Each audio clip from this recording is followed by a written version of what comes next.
네, 앞서 특검 사무실에 있는 서울고검 현장 연결해 봤는데요. 잠시 후 현장에서 내란 특검이 180일간 수사 결과를 발표합니다. 조은석 특검이 직접 나설 예정입니다. 이례적 속도전을 보인 내란 특검의 수사 성패 한번 살펴보겠습니다. 이승훈 민주당 전 전략기획 부위원장, 윤기찬 국민의힘 법률위 부위원장, 이고은 변호사와 함께합니다. 안녕하십니까? 안녕하세요. 자, 먼저 조은석 특검이 지금까지는 공개석상에 그렇게 쉽게 모습을 드러내지 않았었는데 다른 특검과 비교했을 때 뭐 전략상의 차이입니까? 아니면 성향의 차이인 겁니까? 어떻게 보십니까? 여러 가지 생각해 볼 수 있을 것 같습니다. 심지어는 윤 전 대통령의 조사 당시에도 차담을 직접 하지 않았죠. 그만큼 이 수사 과정이 아니라 수사 결과로서 이야기하겠다라는 모습을 좀 보였다라고 생각이 드는데요. 예. 굉장히 공정하게 수사하려고 노력을 했기 때문에 그 부분에 대해서는 어떻게 생각하면 직접 피의자나 관계자를 대면하진 않았지만 오늘 이 자리는 180일 동안 있었던 지난했던 이 수사 과정에 대해서 국민들께 최종적인 수사 결과를 브리핑하는 자리입니다. 그만큼 이러한 수사의 수장으로서 마지막 중요한 결과에 대해서 이야기를 하고 또 여러 가지 성과에 대해서 또 직접 정리하고자 모습을 드러내는 것이 아닌가 싶습니다. 네, 조은석 특검의 이력에 대해서 다시 한번 좀 짚어보겠습니다. 서울중앙지검 형사 3부장, 대검찰청 형사부장, 서울고검장 등을 거쳤고 또 검찰 퇴직 후에는 감사위원으로도 활동했어요. 조은석 특검은 사실은 이제 특별검사는 인지수사 경험이 많은 분들이 오게 돼 있는데 예. 인지수사 분야, 그러니까 특수통은 아닌 것으로 평이 나 있죠.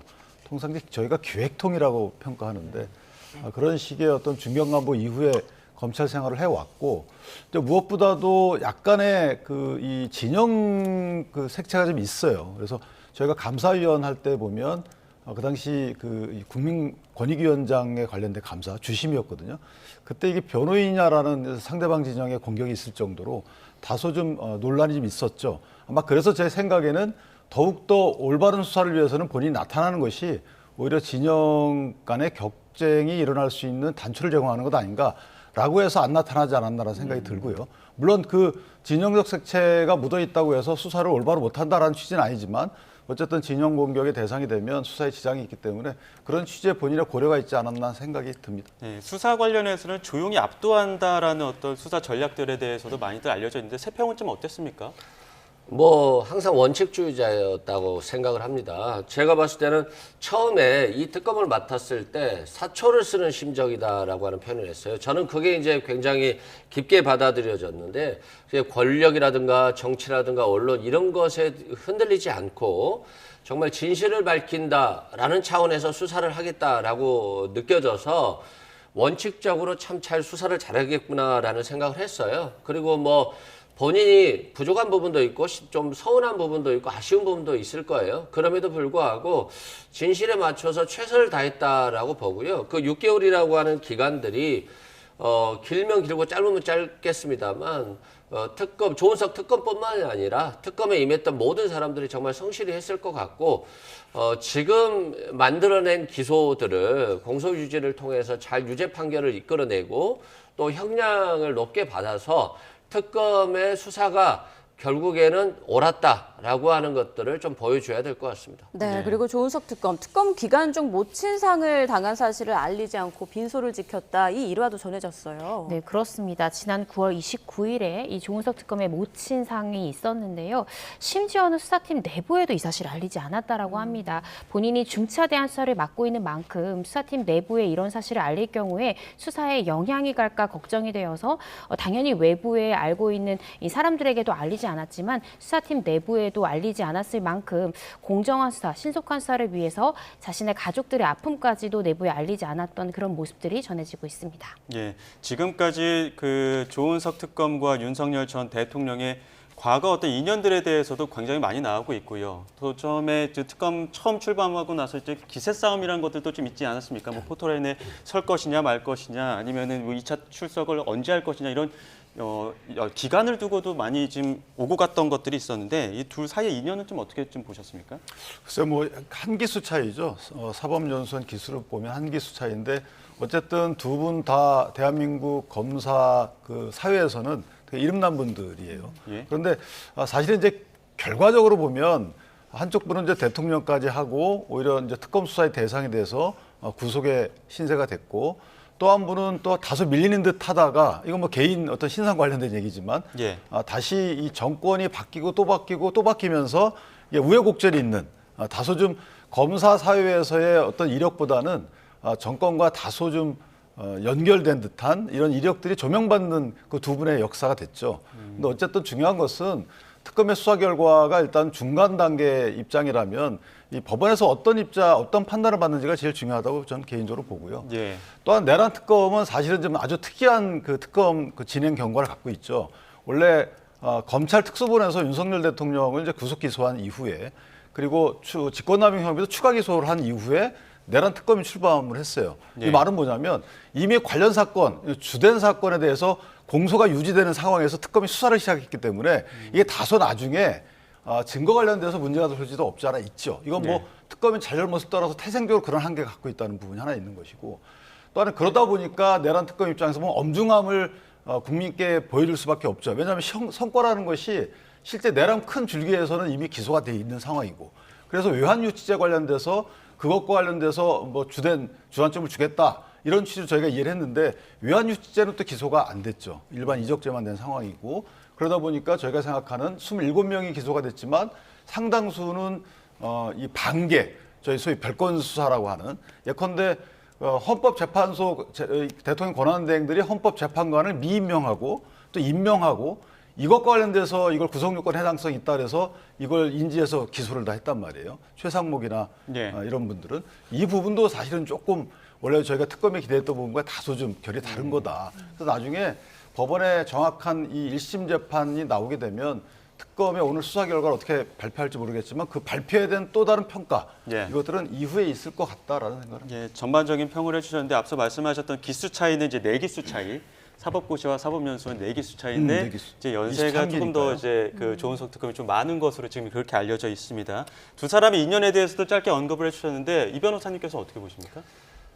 수사 스타일도 좀 다른 것 같아요. 예. 이번에 내란을 일으킨 거 보면 윤석열 전 대통령 같은 경우는 강하게 압박하면서 상대에게 모욕을 주는 예를 들어서 윤한홍 의원이 의사 증원 문제와 관련해서 사과해야 된다라고 얘기했더니 10분간 욕설을 엄청나게 듣도 보도 못한 욕설을 했다는 거잖아요.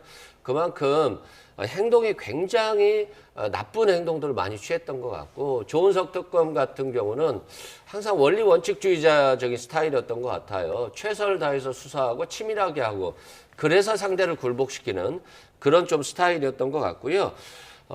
저는 오늘 이제 조은석 특검이 어떤 얘기를 할지 모르겠는데 왜 그러면 이 사람이 내란을 일으켰을까? 여기에 대해서 한간에는 부인 때문에 일으켰다. 김건희 씨 때문에 일으켰다라고 하잖아요. 근데 또 어떻게 생각해 보면 김건희 씨가 부추겼을 수도 있어요. 근데 이런 것들은 결국 김건희 씨나 윤석열 전 대통령이 진술을 하지 않고 있기 때문에 뭐 가정으로 끝날 수도 있겠습니다만 국민들이 대부분 다 알 겁니다. 6개월간의 수사 과정에 있어서 김건희 씨가 어떤 역할을 했었는지 상상할 수 있을 것 같고요.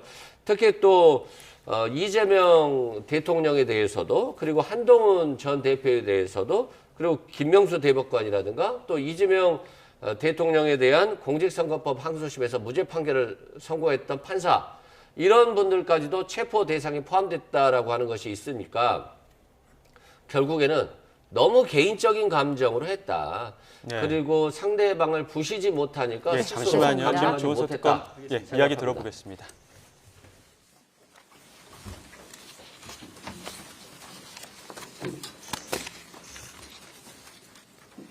내란 예원 특별검사팀은 수사 개시 후 전 대통령 윤석열, 전 국무총리 겸 대통령 권한대행 한덕수, 전 경제부총리 겸 대통령 권한대행 최상목, 전 행정안전부 장관 이상민, 전 법무부 장관 박성재, 전 국방부 장관 김용현, 전 법제처장 이완규, 전 대통령 비서실장 정진석, 전 경호처장 박종준, 전 민정수석 비서관 김주현, 국회의원 추경호, 임종덕, 전 국무총리 황교안 등 총 24명을 공소 제기하였습니다.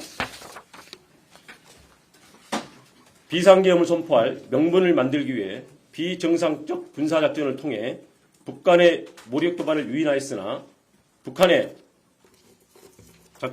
좀 이렇게 앞에 부분이 생략됐습니다. 다시 말씀드릴게요. 수사한 결과 윤석열 등은 2023년 10월 전부터 비상계엄을 준비하였고 군을 통해 무력으로 정치활동 및 국회 기능을 정지시키고 국회를 대체할 비상입법기구를 통해 입법권과 사법권을 장악한 후 반대 세력을 제거하고 권력을 독점 유지할 목적으로 비상계엄을 선포한 사실을 확인하였습니다. 비상계엄을 선포할 명분을 만들기 위해 비정상적 군사작전을 통해 북한의 무력 도발을 유인하였으나 북한이 군사적으로 대응하지 않아 실패하였고 이에 윤석열, 김용현, 노상원, 여인영 등은 국회에서 이루어지는 정치활동을 내란을 획책하는 반국가 행위, 반국가 세력으로 몰아 비상계엄을 선포하였습니다. 우리는 역사적 경험을 통해 권력을 가진 자의 측리 쿠데타는 내세웠던 명분은 허울뿐이고 목적은 오로지 권력의 독점과 유죄성을 잘 알고 있습니다. 윤석열은 취임과 함께 대통령실을 용산 군기지 내 합동참모본부 청사 바로 옆 국방부 청사로 대통령 관저를 한남동으로 이전하였습니다. 그 결과 대통령이 군 지휘부와 함께 군 기지 내에 위치하게 되었고 대통령과 경호처장 지척에 국방부 장관과 합참의장 공간 등 주요 군 지휘부의 공간이 이치함에 따라 대통령과 군이 밀착되는 여건이 조성되었습니다. 특검은 김용현과 수시로 만나면서 계엄을 준비한 전 정보사령관 노상원으로부터 입수한 수첩과 방첩사령관 여인영의 휴대폰 메모 등 객관적 물적 자료와 관련자들의 진술을 통해 2024년 4월 제22대 총선 훨씬 전부터 윤석열은 김용현과 김용현은 노상원 그리고 여인영과 비상계엄을 순차 모의하고 준비해온 사실을 확인하였습니다. 김용현과 노상원은 2023년 10월 군 인사를 앞두고 육군참모총장, 방첩사령관, 지상작전사령관 등 군 인사 방안과 비상계엄 시 진압군이 될 수 있는 구사단과 34단에 대하여 논의하였고 2023년 10월 이후 그들의 논의한 대로 육군참모총장 박안수, 방첩사령관 여인영, 구사단과 34단을 관할하는 지성작전사령관이 보임되었습니다. 윤석열과 김용현 등은 그 이후 비상계엄 시기를 총선 후로 확정한 후 총선 결과에 상관없이 비상계엄을 결행하되 그 방법을 어찌할 것인가 등을 논의하였고 2024년 3월경부터 안가와 관저 등에서 만찬 등을 통해 비상계엄에 동원할 방첩사령관 여인영, 수방사령관 이진우, 특전사령관 곽종건 등 군사령관들을 상대로 우호적이지 않게 전개되고 있는 정치 상황을 종북 좌파 등에 의한 국가적 이의 상황으로 인식하도록 유인하면서 군이 나서야 된다는 등 비상계엄 필요성에 대한 인식을 공유시키고 비상계엄에 대한 윤석열의 의지를 주지시켰습니다. 그 과정에서 윤석열과 김용현은 2023년 7월 나토 정상회의 참석을 마치고 들린 화해에서 동행한 강호필 합참차장에게 한동훈은 빨갱이다. 군이 참여를 해야 되는 것 아니냐며 한동훈에 대한 적개심과 비상계엄의 필요성을 말하였고 이에 강호필이 국방장관 신원식 합참의장 김명수에게 윤석열의 발언을 보도하자 신원식은 김용현에게 계엄 반대 의사를 강하게 표명하였고 윤석열은 국방장관을 신원식에서 김용현으로 전격 교체하였습니다. 국방장관이 교체되자 야당은 비상계엄 선포를 강하게 제기하였고 대통령실, 김용현, 국무총리 한덕수는 거짓선동, 정치선동, 있어서도 안 되고 있을 수 없다며 비상계엄 가능성을 일축하였습니다. 그러나 김용현과 함께 비상계엄을 준비한 노상원은 2024년 9월 9일 정보사 관계자를 직접 접촉하여 특수요원 중 사격 잘하고 폭파 잘하는 요원 7, 8명 선발을 요청하는 등 인력 자출을 시작하였습니다. 그리고 적 행동이 먼저임, 전시 또는 경찰력으로 통제 불가 상황이 와야 함, 단기간에 효과를 볼 수 있는 천재 이루의 기회를 찾아서 공략, 불안정 상황을 만들거나 또는 만들어진 기회를 잡아야 체면이 손상되어 대응할 수밖에 없는 타겟팅 등 여인영의 휴대폰 메모와 관련자들 진술을 통해 윤석열, 김용현, 여인영이 비상계엄 선포의 명분을 만들기 위해 북한의 무력 도발을 위할 목적으로 2024년 10월부터 다양한 비정상적 군사작전을 실행한 사실을 확인할 수 있습니다.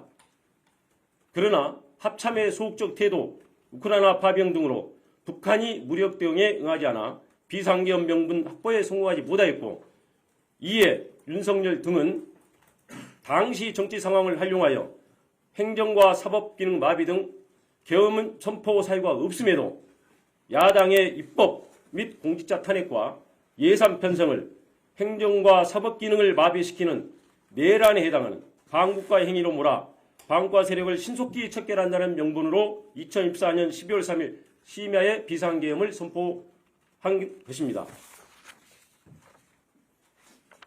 김용현과 비상계엄을 준비한 노상원의 수첩에 차기 대선에 대비 모든 좌파 세력 붕괴, 행사 후 국회 정치개혁, 민심관리 1년 정도, 헌법 개정, 국가안전관리법 제정, 선거구 조정, 선거법 박탈, 최상목 지시 문건에 국회에 전입되는 예산 차단, 국가비상 입법기구 예산 편성, 이상민, 조지호, 김봉식 지시 문건에 5개 언론사 단전 단수, 민주당사 봉쇄, 여인영 메모에 정치인 체포 명단, 체포조 운영을 통해서 윤석열 등은 무력으로 정치활동 및 국회의 기능을 정지시키고 국회를 대체할 국가 비상 입법기구를 통해 입법권과 사법권을 장악한 후 반대 세력을 제거하고 권력을 독점 유지할 목적으로 비상계엄을 선포했음을 확인할 수 있습니다.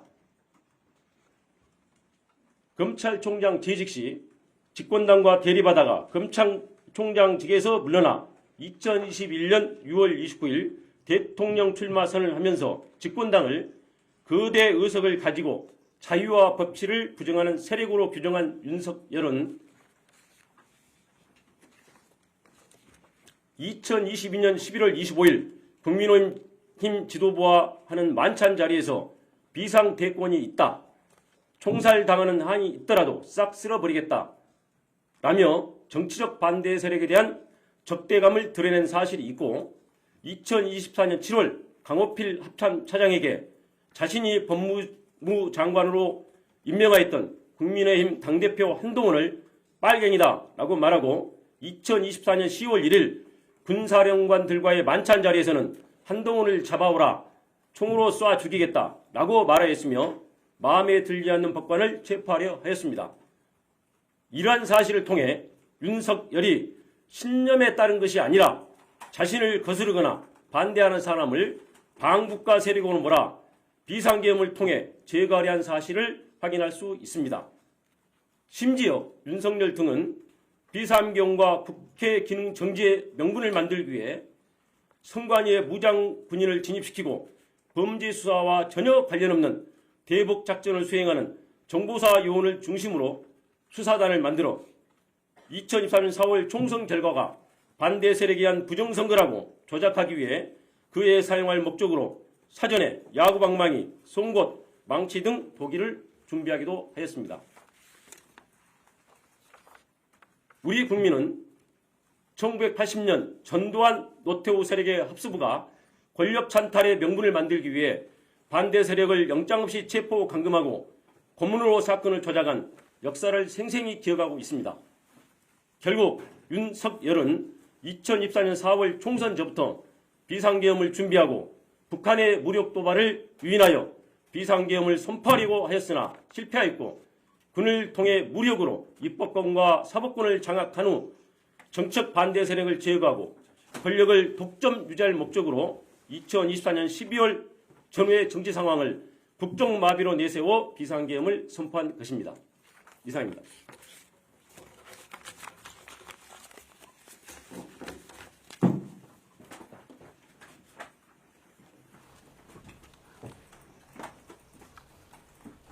네, 조은석 특검이 오늘 특검 수사 결과 내용에 대해서 발표를 했습니다. 여러 가지 시기와 목적에 대해서도 이야기를 했는데요. 일단 조은석 특검은 첫 일성으로 윤석열 전 대통령이 국회를 대체할 비상입법기구를 통해 입법권과 사법권을 장악한 후에 반대 세력을 제거하고 권력을 독점, 유지할 목적으로 비상계엄을 선포한 사실을 확인했다고 밝혔습니다. 네. 자, 그리고 윤석열과 김용현 비상계엄 시기를 총선 후로 확정했다라면서 총선 결과와 상관없이 비상계엄을 결행하기로 결심을 했다. 그리고 2024년 3월경부터 안가와 관저 등에서 만찬을 하면서 정치 상황을 위기 상황으로 인식하도록 유인하고 비상계엄 필요성의 인식을 공유하고 주지시켰다. 이런 말도 있었습니다. 네, 시기와 관련된 이야기도 있었습니다. 윤 전 대통령이 취임과 동시에 대통령실을 용산 군 기지 내로 옮겨서 대통령과 군이 밀착되는 여건을 조성한 이후 2024년 4월 제22대 총선 훨씬 전부터 김용현, 노상원, 여인영 등과 순차적으로 비상계엄을 모의하고 또 이후에 군 인사를 통해서 관련 계엄들에 대해 준비를 했다 이렇게 밝혔는데요. 잠시 후에 정치권 그리고 또 변호사와 함께 관련 내용들 하나씩 짚어보도록 하겠습니다.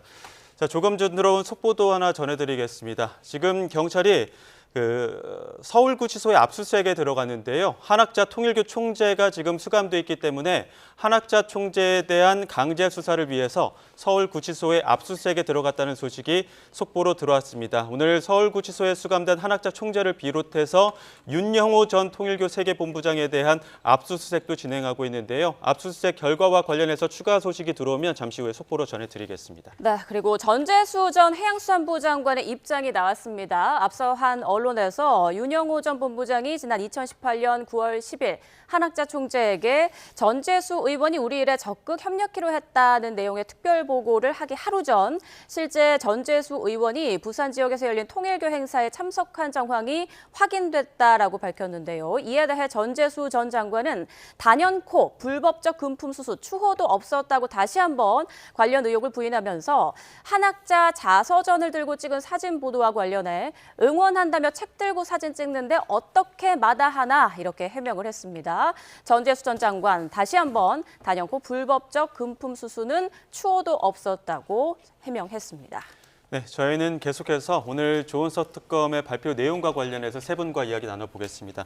같이 지금 수사 결과 내용들을 들었는데 일단 윤 변호사님 어떤 부분 가장 주목하셨습니까? 저는 사실 이 특별검사가 한 저 결과 발표문이 이례적이에요. 저는 통상 그 경과에 대한 설명을 쭉 하실 줄 알았어요. 예. 예전에 박영수 특검처럼 우리가 언제부터 몇 명을 꾸려서 어떻게 수사를 했다. 그리고 관련 이 제기된 의혹에 대해서 이 의혹은 이렇게 기소를 했고 이 의혹은 이첩을 했다.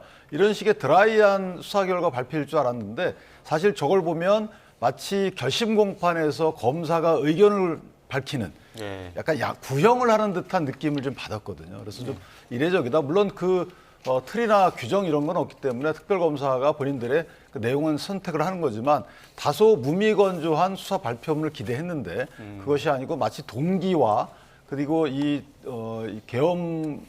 계엄을 결심한 시기와 관련돼서 국민들이 물론 알고 싶어하는 부분이긴 하지만 관련돼서는 법원의 어떤 그 심리가 있기도 전에 성패 발표한 게 아닌가라는 생각이 들고 예를 들어서 지금 2023년도 10월 달 기준으로 해서 그 이전이었다라고 얘기를 하셨잖아요. 예. 근데 그 이유는 뭐냐면 노상원 씨가 인사 관련된 수첩 메모가 있었나 보죠. 예. 근데 그 인사 안대로 실제 국방부 장관 등의 인사가 됐기 때문에 그때부터 이미 계획이 돼서 실행이 된 것도 아니냐. 이런 취지의 다소 좀 수사기관의 수사 발표로는 관련 증거가 좀 부족해 보이는 듯한 이런 그 발표가 들어가서 조금 이례적이다, 좀 의외였다 이런 생각을 했습니다. 네, 자 비상계엄 선포 목적에 대해서도 내란 특검이 발표했는데 국회를 대체할 비상입법기구를 통해 입법권과 사법권을 장악한 후 반대 세력을 제거하고 권력을 독점 유지할 목적이었다 이렇게 판단을 했습니다. 당초 김건희 씨 사법 리스크 관련한 얘기도 나오지 않을까 싶었는데 그 내용은 없었어요. 네, 그렇습니다. 아무래도 수사 기한이 좀 촉박했기 때문인 것으로 보여지는데요. 최근에 나온 언론 보도 내용에 따르면 지난해 5월부터 이 김건희 씨라든지 윤 전 대통령이라든지 박성재 전 장관에 대한 이 텔레그램 메시지 등이 보도가 되면서 이렇게 비상계엄을 결심하게 된 사유로 김건희 씨에 대한 수사 그 부분도 있다라는 보도가 나오긴 했습니다. 그렇지만 이러한 부분이 밝혀진 시기가 공교롭게도 내란 특검팀의 수사 거의 종결 시점과 맞닿아 있기 때문에 아마 이 부분은 최종적인 브리핑에는 담기지 않은 것 같고요. 오늘 이 브리핑에서는 결국 이 반대 세력을 제거 제거하고 이 권력을 독점하기 위한 의도로 이러한 불법한 비상계엄을 선포한 것이다가 특검이 180일 동안 수사한 비상계엄 선포의 동기다라고 지금 이야기하고 있습니다. 그렇지만 이 추후에 이제 경찰 국수본으로 넘어가 수사가 계속될 것으로 보여지는데요. 이후에는 이 비상계엄 선포 동기에 이렇게 반대 세력 제거 내지는 권력의 독점 외에도 혹여나 영부인 관련한 수사 이 부분에 대한 것도 이 비상계엄 선포의 동기 중에 하나였는지 이 부분에 대해서도 추가 수사가 이루어지지 않을까 조심스럽게 전망해 봅니다. 예, 이승훈 변호사께서는 어떤 부분 좀 주목해서 보셨습니까? 일단은 북한의 무력 도발을 유도했다. 그래서 전시라든가 경찰력으로는 불가능한 상황에 있어서 비상계엄을 일으키려고 했다. 결국 합법적으로 비상계엄을 하려고 했다는 것이죠. 그 말은 뭐냐면 결국에는 합법적으로 비상계엄을 준비했습니다만 위장해서 그러한 상황이 나오지 않으니까 그냥 불법적으로 그냥 했다는 거잖아요. 그만큼 권력을 잡고 그 권력을 유지하고 그리고 국회 비상입법기구를 만들어서 국회를 완전히 해산시킨 이후에 자신들이 원하는 국회를 만들겠다는 거잖아요.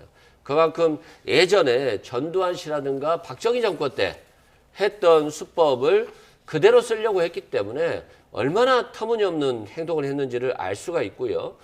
또 여인영 방첩사령관 등이 이미 무릎 꿇고 한번 빌었다라고 했잖아요. 이걸 거부했다. 그런데 계속해서 이 사람들에게 가스라이팅을 통해서 한동훈은 빨갱이다.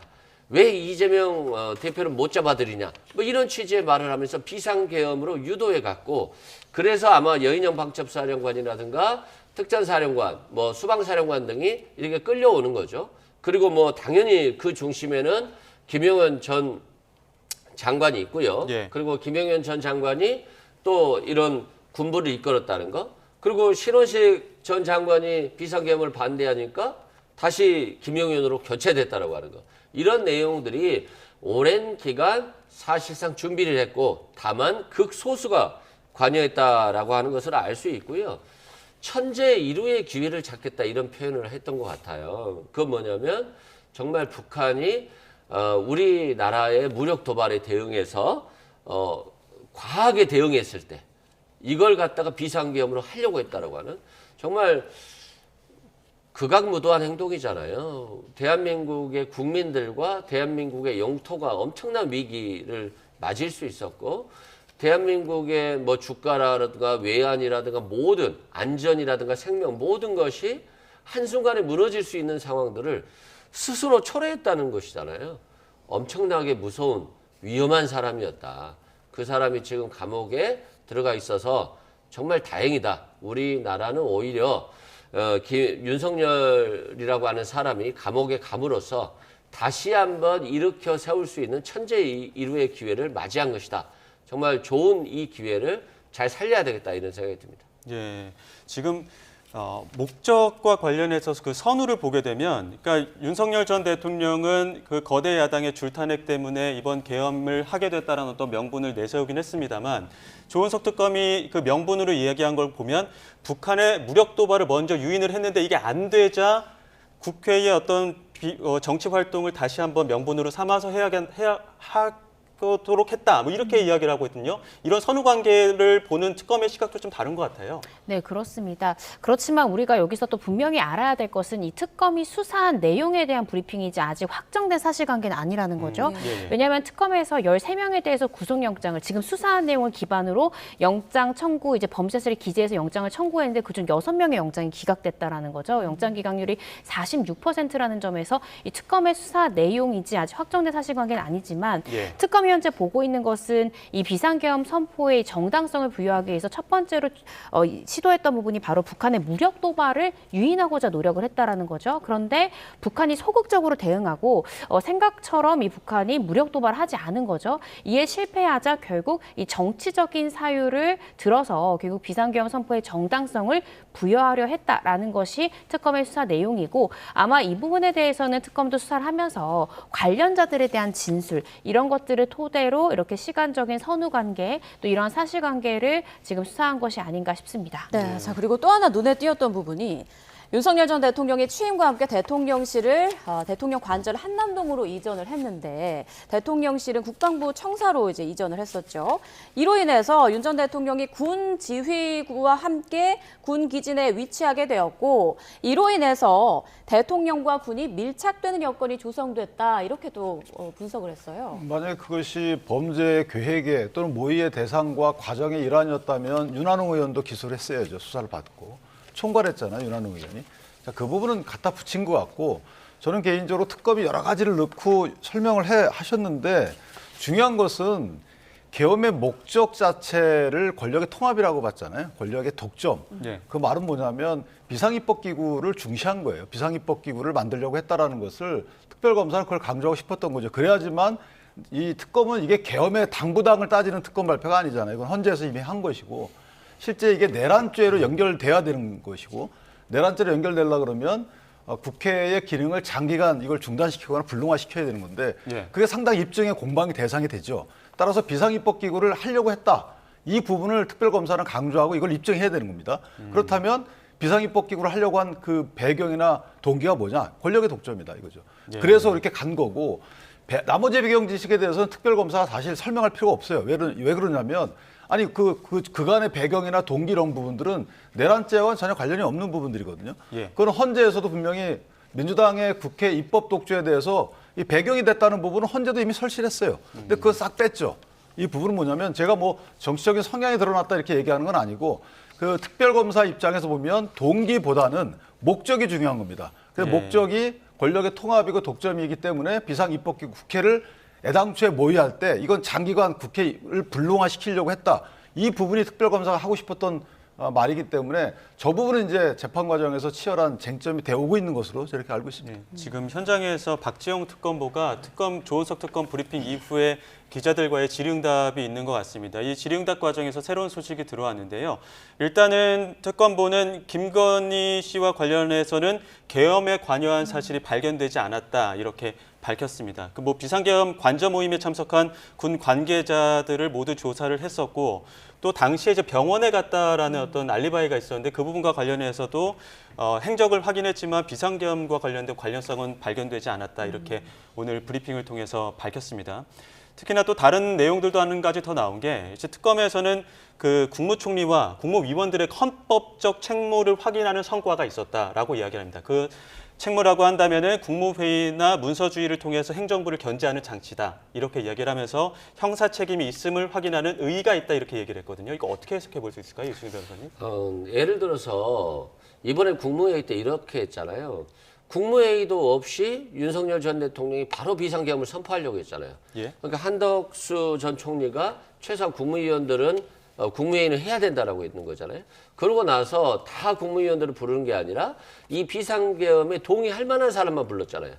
그래서 부름을 당하지 못한 국무위원들에 대한 헌법적인 국무회의에서 비상계엄을 반대할 그런 권리를 박탈했잖아요. 예. 그런 측면에서 국무회의의 심의 표결권을 무력화했다라고 하는 것이고 또 부서도 하지 않았는데 사후에 이 비상계엄의 합법성을 유지하고자 다시 그 관련 서류를 만들었고 또 그 관련 서류들을 폐기했잖아요. 예. 이런 것들이 결국에는 한덕수 전 총리에 대한 기소 내용이 다 포함되어 있거든요. 그래서 국무회의가 정말 대통령 마음대로 그냥 대통령이 결정하면 국무회의는 아무런 의미가 없는 것처럼 여겨져 왔던 것들이 이제는 이 지금 기소를 통해서 국무위원들의 심의 표결권이 명확히 있는 것이고 서로 대통령이 자신의 뜻대로 간다 할지라도 그것을 견제할 수 있는 장치로서의 역할이 충분한데 그런 경제 장치를 한덕수 전 총리라든가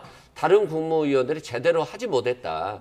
그래서 그것에 대한 헌법적 법적 심판이 이번 이제 재판 공소유지 과정에서 이루어져야 된다라고 하는 것을 좀 명확히 한 것으로 보여지고 결국 윤석열 전 대통령은 대통령이라기보다는 손바닥의 왕자처럼 왕을 꿈꿨다라고 보면 될 것 같습니다. 근데 네. 저거는 사실은 저는 과한 자화자찬 아닌가라고 생각이 드는 게 책무를 확인했다라는 건 원래 의무는 다 있어요. 근데 그 책무를 소홀히 했을 경우에 이게 처벌 대상인지 여부를 확인했다. 이것도 안 맞는 거죠. 왜냐하면 영장에 관련돼서 발부된 적이 없고요. 그다음에 아직까지 유죄 판결이 나온 적이 없어요. 영장이 발부된 경우는 이상민 장관의 경우에는 직권남용으로 단전단수를 밑에 있는 소방 본부 이런 데 얘기했기 때문에 그게 직권남용으로 발부가 된 것이지, 이게 만약에 한덕수 총리는 영장이 기각됐잖아요. 그다음에 구형 15년 했지만 관련돼서 해당 책무, 심의권을 침해했다. 윤 전 대통령도 이런 거에 대해서 법원에 판단이 나온 적이 없어요. 근데 저걸 책무를 확인했다라고 하는 것은 저는 개인적으로 뭔가 사실관계를 확인했다라면 그것도 중간 단계죠. 법원 확인이 과정이 없었으니까. 네. 그런데 책무를 확인했다라는 부분은 다소 검사 등 준사법기관의 발표문치고는 대단히 안 어울리는 발표문이라고 생각합니다. 이 부분이 참 궁금한데요. 김건희 씨가 비상계엄에 대해서 관여한 의혹이 없다라고 판단을 했습니다. 2024년 8월에서 11월쯤에 비상계엄 관저 모임에 참석하거나 관여한 사실이 발견되지 않았다. 그리고 비상계엄 선포 당일 행적과 관련해서도 확인해봤지만 관련성 발견되지 않아서 관여했다는 의혹은 사실이 아닌 것으로 확인됐다라고 말을 했는데, 그러면 김건희 씨가 비상계엄 관련해서 사전에 인지를 못했다 이렇게 볼 수도 있는 건가요? 그렇게 지금 특검은 보고 있는 것 같습니다. 사전에 있었던 안가 회동이라든지 모의했던 장소에 김건희 씨가 동행했다라든지 그런 부분들이 나오지 않았다라는 거고요. 만약에 이 비상계엄 선포나 이런 부분에 대해 사전에 관여했다면 비상계엄 선포 당일에도 함께 윤 전 대통령과 있었을 것 같은데 그렇지 않고 다른 병원에 있었다라는 부분들이 의사를 통해 확인했다라는 것이 특검 수사 내용이기 때문에 그간 이제 국민 중에 일부는 혹시 이렇게 비상계엄 선포의 동기 관련해서 영부인이었던 김건희 씨에 관련한 수사가 이렇게 비상계엄 선포라는 위헌 위법한 행동에 대해서 촉발제가 됐던 것이 아니라고 의심하는 의혹들도 있었는데, 그 부분에 대해서도 특검팀은 들여다봤지만 그 부분 관련해서는 뚜렷한 증거가 없었다라는 것이 특검팀의 결론인 것 같습니다. 예, 그 이후에 또 특검부에서 이야기한 걸 보면 김건희 리스크가 비상계엄 동기는 아니지만 오로지 권력 독점과 유지를 하고 싶은 그 윤 전 대통령의 마음에서 비롯됐다. 그 마음에는 본인과 배우자의 사법 리스크도 포함됐다고 본다. 이렇게 얘기를 했거든요. 그러니까 관련 혐의는 입증되지는 않지만 심적으로는 그 정도도 어느 정도 포함이 되지 않았을까라는 판단인 것 같아요. 그러니까 김건희 씨에 대해서 이 김건희 씨 때문에 내란을 범했느냐, 증거는 없죠. 그리고 기소할 수도 없죠. 그런데 우리가 유추해 볼 수는 있어요. 뭐냐면 박성재 전 법무장관에게 윤석열 전 대통령과 김건희 씨가 도이치모터스 주가 조작 사건과 관련해서 무혐의라는 취지로 계속적으로 텔레그램 메시지를 보내요. 그리고 이게 제대로 이원석 검찰총장이라든가 중앙지검에 있는 검사장들이 제대로 수사를 하겠다고 전담 수사부까지 꾸렸잖아요. 네. 그러니까 거기에 따라서 굉장히 강하게 하면서 실은 중앙지검의 수사라인 1, 4차장을 다 교체했거든요. 그러고 나서 김주현 민정수석이 이런 말을 하죠. 깔끔하게 해결해 주셨습니다. 이런 취지로 박성재 전 법무장관에 얘기해요. 그러면 김건희 씨 개인의 문제를 가지고 부인이라고 하는 사람이 박성재 전 법무장관과 직접적으로 메시지를 보내고 김주현 민정수석이 깔끔하게 해결했다라고 하잖아요. 국가기관이 도이치모터스 사건 하나를 가지고 다 움직인 거예요. 이게 김건희 씨 때문에 내란을 범했다라고 국민들은 판단하지 않을까요? 기소하고 재판을 받느냐의 문제하고 국민들의 어떤 생각 속에서 역사적인 판단이 윤석열이라고 하는 사람이 자신이 스스로 화를 참지 못하고 이재명 야당 대표에 대한 어떤 복수심, 그리고 한동훈 전 대표, 여당 대표에 대한 서운함, 왜 자신을 방어하지 않고 자신을 비판하는지, 이런 감정 조절을 못하고 자신의 아내를 구하고자 결국에는 내란을 범했다라고 저는 개인적으로 생각합니다. 그 많은 국민들이 생각할 거예요. 김건희 씨가 그 당시에 성형외과에 있었다. 이게 얼마나 중요하겠어요. 자신의 아내를 보호하기 위해서 김건희 씨는 전혀 무관한 것처럼 성형외과에서 편하게 누워 있었을 수 있죠. 그러면서도 속으로는 이 내란이 성공했으면 좋겠다라고 꿈꿨을 수 있죠. 그런데 이거 자체가 성공할 수 없는 사안입니다. 대한민국 국민들은 굉장히 훌륭하시고 역사적 불의에 몸으로 실천하시는 분들이기 때문에 성공할 수 없는 행동을 한 거예요. 그럼에도 불구하고 기소를 못했지만 국민들의 마음속에는 한켠에는 김건희 씨가 내란을 일으키게 된 굉장히 큰 동기 중에 하나였을 것이다 라고 생각할 겁니다. 네, 자 조금 전 또 통일교 관련해서요 민주당 정청래 대표의 입장이 나왔습니다. 지금 국민의힘에서는 통일교 의혹에 대해서 특검을 해야 한다, 특검에 대한 특검도 해야 한다 이렇게 주장하고 있는데 통일교 관련 의혹 특검은 절대 수용 불가다라고 말했습니다. 일고의 가치가 없다면서 3대 특검 물타기용이다, 언감생심이다 이렇게 강하게 비판했고요. 또 2차 추가 종합특검은 3대 특검에 대해서 미진한 부분에 있어서 한정해야 한다, 한정적으로 실시돼야 한다 이렇게 말을 했습니다. 이 부분을 조금 더 잠시 뒤에 짚어보도록 하고요. 조은석 특검의 발표 내용, 백브리핑 내용 전해진 바에 따르면 대법원 비상계엄 관여 의혹에 대해서도 말을 했습니다.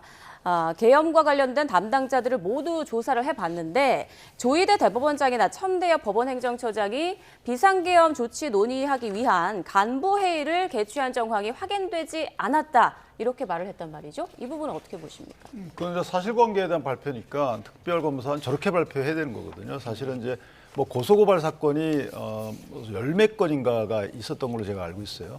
그 고소고발 사건에 대해서 어떤 처분을 해야 되는데 그 처분하게 된 배경이 관련돼서 사실관계가 인정이 되지 않는다라는 거기 때문에 저렇게 드라이한 발표가 맞는 것이고 지금 변호사님 하신 말씀처럼 저런 말씀의 배경이 되는 저런 발표문은 실제 정치권의 논평이면 가능해도 수사기관의 수사 결과 발표는 되게 이례적인 거예요.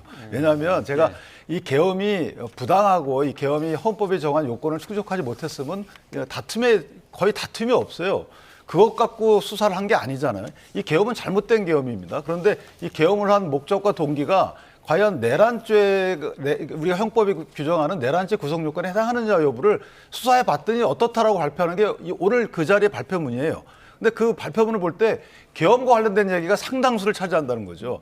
제가 여기서 쓸만한 거는 제가 의미 있다고 보는 거는 계엄과 관련돼서 비상입법기구를 만들었고 비상입법기구를 만든다는 것은 사실 이것은 국헌문란의 목적이 있다라고 연결되는 거거든요. 그거는 구성요건 해당성을 검토하는 데 있어서 중요한 논박의 대상이 될 수 있는 거예요. 자, 그거는 사실 그 정도면 된 부분이죠. 그러니까 권력 독점욕, 그다음에 그래서 비상입법기구를 만들었고 비상입법기구를 만들었으면 국헌문란의 목적이 있다. 이렇게 연결되는 부분은 사실은 특별검사가 할 만한 얘기죠. 나머지 부분은 이미 정치권 공방의 대상이 됐고 정답이 없는 거예요. 그 동기가 뭐냐는 예를 들어서 뭐 김건희 여사나 아니면 윤석열 전 대통령이 말로 다 자백을 했어요. 이래서 했다라고. 그것이 아닌 한 그 동기에 관련돼서는 드러날 수가 없는 거잖아요. 그런데 그 동기의 상당수를 할애해서 설명을 했다라는 부분은 이 계엄은 나쁘고 이 관련된 사람들은 전부 나쁜 사람들이다라는 정치적 도덕적 평가 대상에 설치드린 것이지 우리가 소위 말하는 내란죄 구성 요건에 해당하는 여부 그 관련된 수사 결과를 발표하는 자리에서 할 말은 약간 안 어울리는 말씀이다. 이렇게 생각합니다. 윤 변호사님이 그 비판하는 시각에서 봤을 때 지금 조은석 특검이 결과 발표를 한 내용들을 보게 되면 윤 전 대통령의 심리 변화에 대한 이야기들도 나옵니다. 이미 검찰총장 재직 시에 집권당과 대립하다가 또 대통령 출마 선언하면서 집권당을 비판하고 또 집권당 비판한 이후에는 지도부와 만찬에서 뭐 비상대권이 있다 이런 이야기를 하면서 심리적인 변화를 얘기하거든요. 이런 부분은 향후에 또 기소 과정에서 어떻게 좀 영향을 미치게 될까요? 사실 이 부분에 대해서 왜 브리핑 내용에 넣었을까를 생각해 보면 사실 헌법재판을 통해서 국민들도 이러한 비상계엄이 위헌이다라는 것은 헌재 재판관들의 입을 통해 우리가 확인을 받았다는 거죠. 그런데 국민들이 궁금한 것은 그렇다면 왜 비상계엄을 선포했는가가 가장 궁금한 부분이고 그것을 규명하기 위해서 내란특검이 출범했던 것이고 180일 동안 정말 수백 명의 수사관들과 검사들을 이렇게 차출을 받아서 수사를 했던 것이거든요. 그래서 윤 전 대통령이 비상계엄의 선포라는 결심을 하기까지 어떠한 심리적 변화가 있었고 심리적 변화가 단순히 본인의 생각에서 그치는 것이 아니라 본인과 관련된 사람들과 이런 내용의 공모, 이런 내용의 행동이 있었다라는 것을 수사할 수밖에 없는 것이고요. 그래서 그런 부분들에 대한 브리핑이었다라는 생각이 듭니다. 그렇지만 이 부분에 대해서는 제가 거듭 말씀드리듯이 이 특검의 수사 내용일 뿐 아직 확정된 사실관계가 아니기 때문에 아마 오늘 브리핑한 내용대로 지금 공소 유지를 하면서도 재판부의 특검이 계속 강하게 주장할 것이거든요. 이 비상계엄 선포의 위법성에 대한 인식, 이것들을 이야기할 때 이 심리 변화와 그 심리 변화에 따라서 다른 사람들을 설득하려 노력했던 이런 행동들이 또 중요한 부분이 될 수 있기 때문에 아마 공소 유지 단계에서도 또 충분히 특검이 주장할 만한 내용이지 않을까 싶습니다. 네, 조금 전 또 조은석 특검은 2024년 7월 강호필 합참 차장에게 한동훈 전 대표를 빨갱이다라고 말을 했고, 그리고 2024년 10월에는 군 사령들과의 만찬 자리에서 한동훈을 잡아오라, 총으로 쏴 죽이겠다 이렇게 말한 부분, 이 부분을 이야기하면서 윤석열 전 대통령이 신념에 따른 게 아니라 자신을 거스르거나 반대하는 사람을 반국가 세력으로 몰아 비상계엄을 통해 제거하려 한 사실을 확인할 수 있다, 이런 말을 했거든요. 앞서 이번에 정치적, 도덕적 평가가 좀 첨가된 듯한 특검의 발표가 아니었느냐, 이런 좀 지적도 해주셨는데 어떻게 생각하십니까? 이게 이제 범죄의 동기라고 하는 건 좀 중요한 부분이에요. 범죄의 동기가 있어야지 양형에 있어서 이를 어떻게 처벌할 것인지, 또 국헌 문란 목적이 있었는지가 중요한 거잖아요. 예를 들어서 정말로 민주당이 예산을 자신의 마음대로 삭감하거나 또는 뭐 탄핵 심판을 청구해서 공직자들이 공직을 제대로 수행하지 못하게 한 거, 이것을 정말 전시에 준하는 비상사태라고 착각하고 여기에 신념을 가지고 계엄을 한 것이냐, 그건 아니라는 거죠. 예를 들어서 한동훈 전 대표는 여당의 대표였는데 이 사람을 빨갱이라고 본 거잖아요. 그래서 이 사람을 총으로 쏴 죽이고 싶다는 거잖아요. 그건 결국 자신의 편에 서서 자신의 말을 들어주지 않고 김건희 씨에 대해서 국민의 눈높이를 얘기하면서 수사의 필요성을 얘기했잖아요. 그냥 보기 싫다는 거예요. 그리고 야당 대표에 대해서도 뭐 야당 대표가 범죄 사실이 있다면 수사하면 되는 것인데 이 사람을 반국가 세력을 보는 것, 결국 빨갱이로 보는 것이거든요. 그러니까 이 사람은 신념이 아니라 내가 싫은 사람은 그냥 싫고 제거해야 될 대상으로 봤다, 이겁니다. 그렇기 때문에 이 국헌 문란 목적이 있다. 그래서 이 사람은 전시사변, 이에 준하는 비상사태가 아님을 알면서도 국헌 문란 목적으로 상대방 정적을 제거할 목적으로 비상계엄을 선포한 것이기 때문에 내란이 된다라고 하는 것에 대한 것인 것이고요. 실제 비상계엄을 선포하면 사법행정에 대해서 자신이 마음대로 할 수 있잖아요. 재판권도 자신이 마음대로 할 수 있잖아요. 그러면 남은 게 뭐죠? 국회잖아요. 근데 국회가 가장 강력하게 자신을 통제할 수 있죠. 계엄 해제해버리면 자신은 아무것도 할 수 없잖아요. 그러니까 국회의원들을 정치적 행위를 했다라고 해서 체포해서 가두고 사법행정권을 자신의 마음대로 해서 가둘 수 있잖아요. 그리고 나서 비상입법국을 설립해서 국회와 사법과 행정을 모두 다 자신이 권력을 독점하겠다라고 하는 것이니까 이게 바로 국헌 문란 목적이다. 그래서 내란죄가 성립되기 때문에 역사적으로 심판받아야 된다, 이런 취지를 얘기한 것이고, 아니 뭐 이분들이 정치를 하는 것이 아니고 특검을 해서 수사의 어떤 감석이라든가 사초를 쓰는 심정으로 사초를 썼고, 그래서 그 사초를 발표한 것이니까 뭐 자신들이 하고 싶은 걸 한 겁니다. 그렇기 때문에 이 정치적인 부분과는 다른 부분이다라고 말씀드립니다. 네, 특검에 오늘 이 말씀하시죠. 부분은 사실은 저희가 이 내란죄와 관련된 것들은 엄격하게 수사하고 또는 그 엄격하게 기소를 해야 되는 상황이 워낙 엄중한 죄이기 때문에. 근데 이제 저 동기 부분을 저렇게 2022년도까지 끌어내리고 최소한 2023년도 10월 이전이라고 지금 특검은 얘기하고 있는 거죠. 예. 그럼 이제 국민의힘 정치권이 관련되게 돼 있어요. 뭐 이미 또 기소도 했죠. 추경호 전 원내대표.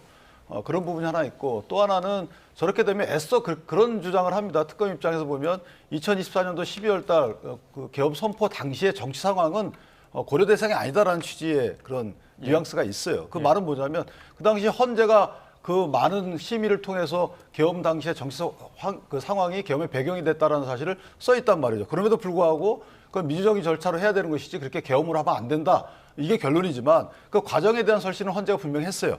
그 당시에 그 예산안을 자체 삭감을 하고 전액 삭감이죠. 그다음에 단독 삭감, 예. 그리고 뭐 탄핵 이런 것들로 인해서 국회 전횡으로 인해서 윤 전 대통령이 뭔가 이 막중한 책임감을 느끼고 있었다라는 것은 존중해야 된다라는 취지의 설치를 한단 말이에요. 그것도 계엄의 배경이 약간은 됐다고 본 거죠, 헌재는. 예. 그런데 그렇게 하면 안 된다는 거잖아요. 근데 그걸 애써 여기서 지우잖아요. 그걸 왜 굳이 지울까요? 2023년 10월 달까지 계엄 배경 사실 끌어내려서 이런 부분들이 이전에 제가 아까 말씀드렸더니 박영수 특별검사가 발표했던 그 드라이한 발표문과는 상당히 비교된다는 거죠. 예. 물론 내란죄의 동기가 중요하고 그 동기를 밝혀서 실제 그 동기에 따라서 이제 목적이 추측되는 거니까 그 동기를 그렇게 하는 건 중요하지만 목적 추측용 동기보다도 더 나아간다는 거죠. 그래서 저 부분은 개인적으로 보면 다소 뭐 내란죄와 관련된 논쟁 자체가 정치권이 가세히 있긴 하지만 예. 그런 부분은 좀 아쉽다. 이런 거. 말씀하셨던 그 계엄의 최초 계획 시점, 특검은 이제 2023년 10월 그 군 장성 인사 이전으로 보고 있는 건데 그 인사 과정을 보게 되면은 뭐 여인영, 곽종근, 이진우 당시에 다 사령관으로 진급을 했습니다. 근데 이 내용들이 이제 노상원 수첩에 있다 보니까 이것들도 같이 연관해서 보고 있거든요. 노상원 수첩에 대한 신빙성은 어떻게 되는 겁니까? 지금 노상원 전 사령관 같은 경우에는 그냥 내 머릿속에 있는 걸 적었을 뿐이지 어떤 지시를 받거나 공모의 증거라고 볼 수 없다고 지금 부인하고 있는 상황입니다. 그래서 이 부분에 대해서는 좀 더 재판이 진행돼 봐야 될 것 같고요. 사실상 수첩에 적었다고 해서 그것이 반드시 이제 어떤 제3자로부터 지시를 받았다거나 회의의 뭐 부산물이다 이렇게 우리가 단정할 수는 없습니다. 그렇지만 그 수첩에 적힌 내용과 이후 상황이 얼마나 일치하느냐, 그 수첩에 적힌 내용과 방향대로 실제 어떠한 행위들이 일어났느냐 이 부분을 아마 법원은 종합적으로 평가를 해서 그 수첩의 내용에 대한 신빙성을 따지지 않을까 싶습니다. 네, 조금 전 특검의 그 백브리핑에서 노상원 수첩과 관련한 발언이 있었습니다. 노상원 전 사령관 수첩에 미국 협조 사전 통보가 기재돼 있었다고 하고요. 계엄 선포일에 무속이 개입된 흔적은 발견하지 못했다 이렇게 말을 했습니다. 그리고 계엄 뒤 안가 모임에 대해서도 말을 했는데요. 당정대 회의의 후속 모임으로 판단을 했고 박성재와 이상민 전 장관이 계엄 관련 파일을 출력해서 이 자리에 참석을 했다. 그러면서 특검에서는 계엄 이후 논의한 것 범죄 구성하지 않아 이렇게 밝혔는데 이건 어떻게 좀 해석해 볼 수 있나요? 그러니까 안가 모임을 했잖아요. 예. 근데 거기에 참여한 분들이 다 법조인이에요. 이완규 법제처장, 박성재 법무장관, 이상민 행안부 장관, 김지원 민정수석이에요. 그러면 계엄 이후에 이 사람들이 왜 안가 모임을 했을까? 추정해 볼 수 있잖아요. 계엄은 이미 실패를 했고 그러면 앞으로 닥쳐올 수사들이 여러 가지가 있을 건데 자신들의 안위에 대한 고민을 제일 먼저 하지 않았을까 싶고요. 두 번째는 윤석열 전 대통령이 구속될 가능성이 굉장히 높은 상황이기 때문에 윤석열 전 대통령이 구속되지 않아야지 자신들이 또 살아날 수 있는 방법이 될 수 있기 때문에 이 계엄은 정말 위헌 위법한 계엄이 아니라 합법적인 계엄이었다라고 하는 걸 포장하고 싶었겠죠. 그래서 그러면 어떻게 이걸 포장할 것이냐. 민주당 탓을 해야 되는 거잖아요. 그래서 민주당이 예산 폭거하고 뭐 사사건건 탄핵 심판에서 그랬다라고 하는 것을 강조하고 싶었겠죠. 그런 부분을 논의했을 것 같고요. 또 서로 간에 말을 맞췄겠죠. 내가 이러이러한 문제가 됐을 때 나는 이렇게 진술하겠다. 나는 이렇게 진술하겠다라고 하면서 서로에게 진술을 맞춰서 서로가 빠져나갈 방법을 찾았을 겁니다. 그렇기 때문에 지금 뭐 영장이 기각되는 사유가 있잖아요. 그건 왜 그러냐? 이분들이 굉장히 법의 전문가들이에요. 그리고 최상위 법 전문가들이죠. 그리고 빠져나가는 방법도 알고요. 또 윤석열 전 대통령이 아무리 지시를 했다 할지라도 자신들의 흔적을 남기지 않았을 거예요. 예를 들어서 문자를 남긴다거나 또는 전화통화를 녹음한다거나 이런 것들을 최소화했을 겁니다. 그렇기 때문에 이 사람들에 대한 영장이 기각되거나 또는 발부되거나 했는데 결국 비상계엄을 합법적으로 포장하고 자신이 빠져나가기 위한 그런 것이었음을 강조했다라고 저는 보여집니다. 네, 이쯤에서 저희가 또 서울고검 한번 현장 연결해서 관련 상황들 좀 정리를 해보도록 하겠습니다. 조은석 내란 특별검사가 오늘 최종 결과를 발표했는데요. 180일 동안의 내란 특검 수사 일정도 마무리됐습니다. 네, 현장 연결해서 자세한 내용 알아보겠습니다. 우종훈 신규혜 기자 나와주시죠. 네, 내란특검 사무실이 있는 서울고검에 나와 있습니다. 조금 전 보신 것처럼 조은석 특검이 결과를 발표하면서 내란특검 수사도 끝났습니다. 이곳에서 특검 수사 소식 전해드리는 것도 오늘이 마지막일 것 같은데 오늘 최종 브리핑과 내란특검 주요 순간들 신기혜 기자와 짚어보겠습니다. 조은석 특검 오전 10시에 직접 브리핑을 했습니다. 브리핑 전에 서울고검 청사에 있는 기자실과 복도에는 빈 공간이 없을 정도로 취재진이 북적였습니다. 조 특검이 공개석상의 모습을 드러낸 건 처음이었는데 이 취재진도 서초동 길가에서 우연히 마주친 걸 제외하고는 거의 조 특검의 모습을 볼 수 없었던 상황이기 때문에 주목이 됐습니다.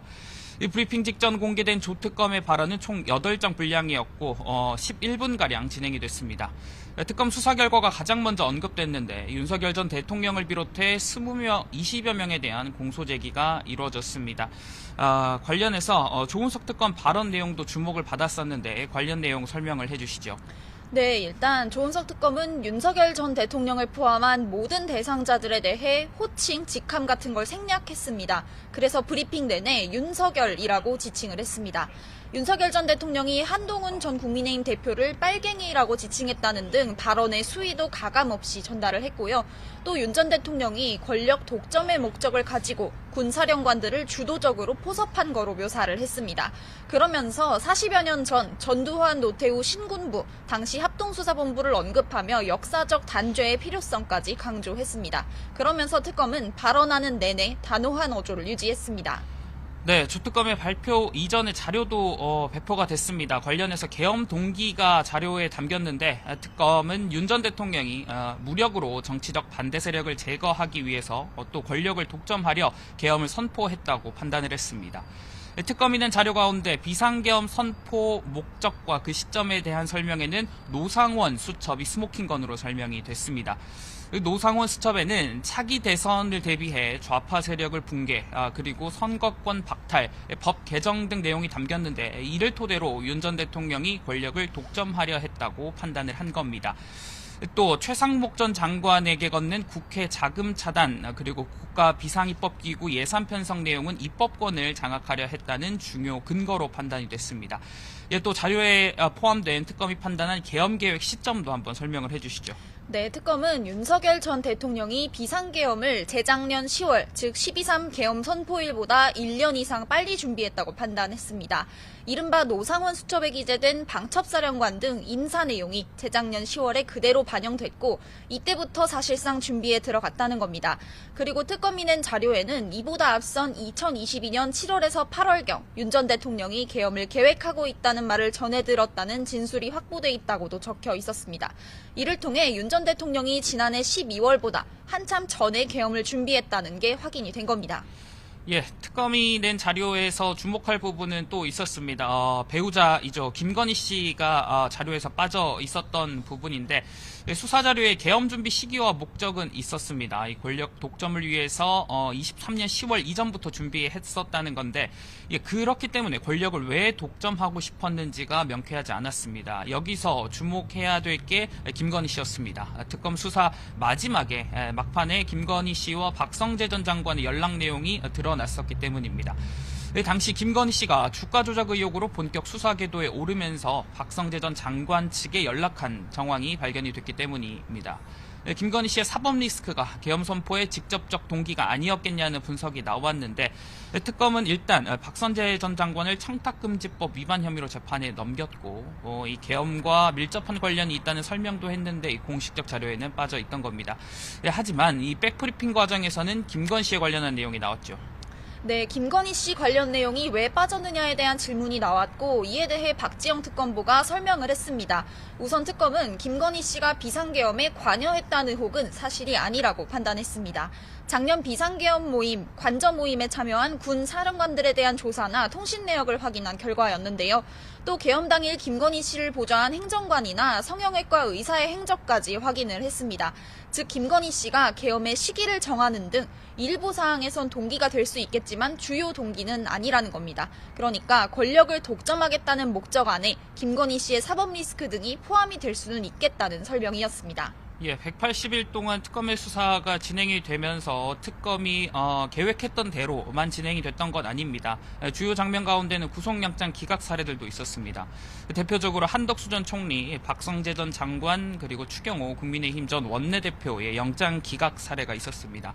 특히 이 가운데 박성재 전 장관은 두 차례나 영장이 기각이 됐었습니다. 박 전 장관 첫 영장 기각 사유에 법원이 위법성 인식에 대해 다툴 여지가 있다고 했고 특검은 당시에 즉각 반박을 했습니다. 이 법원의 해당 판단은 받아들이기 어렵다는 이유였는데요. 또 다른 순간으론 국회 계엄 해제 표결 방해 의혹을 수사하기 위해 한동훈 전 국민의힘 대표 등에 대한 공판전 증인신문까지 청구해 기일이 잡혔지만 이 끝내 한 전 대표 조사는 이루어지지 못했습니다. 예, 향후 특검은 어떻게 운영되는지도 한번 짚어주시죠. 네, 특검에는 이제 조은석 특검과 20-30명 규모의 검사들이 남아서 공소유지 업무를 담당하게 됩니다. 남은 인원들은 그대로 서울고검 청사를 사용하는데요. 조 특검은 임명 당시에 사초를 쓰는 마음으로 임하겠다고 포부를 밝혔었는데 내부의 19명의 인원으로 구성된 기획팀에서 백서 기록 작업도 이어갑니다.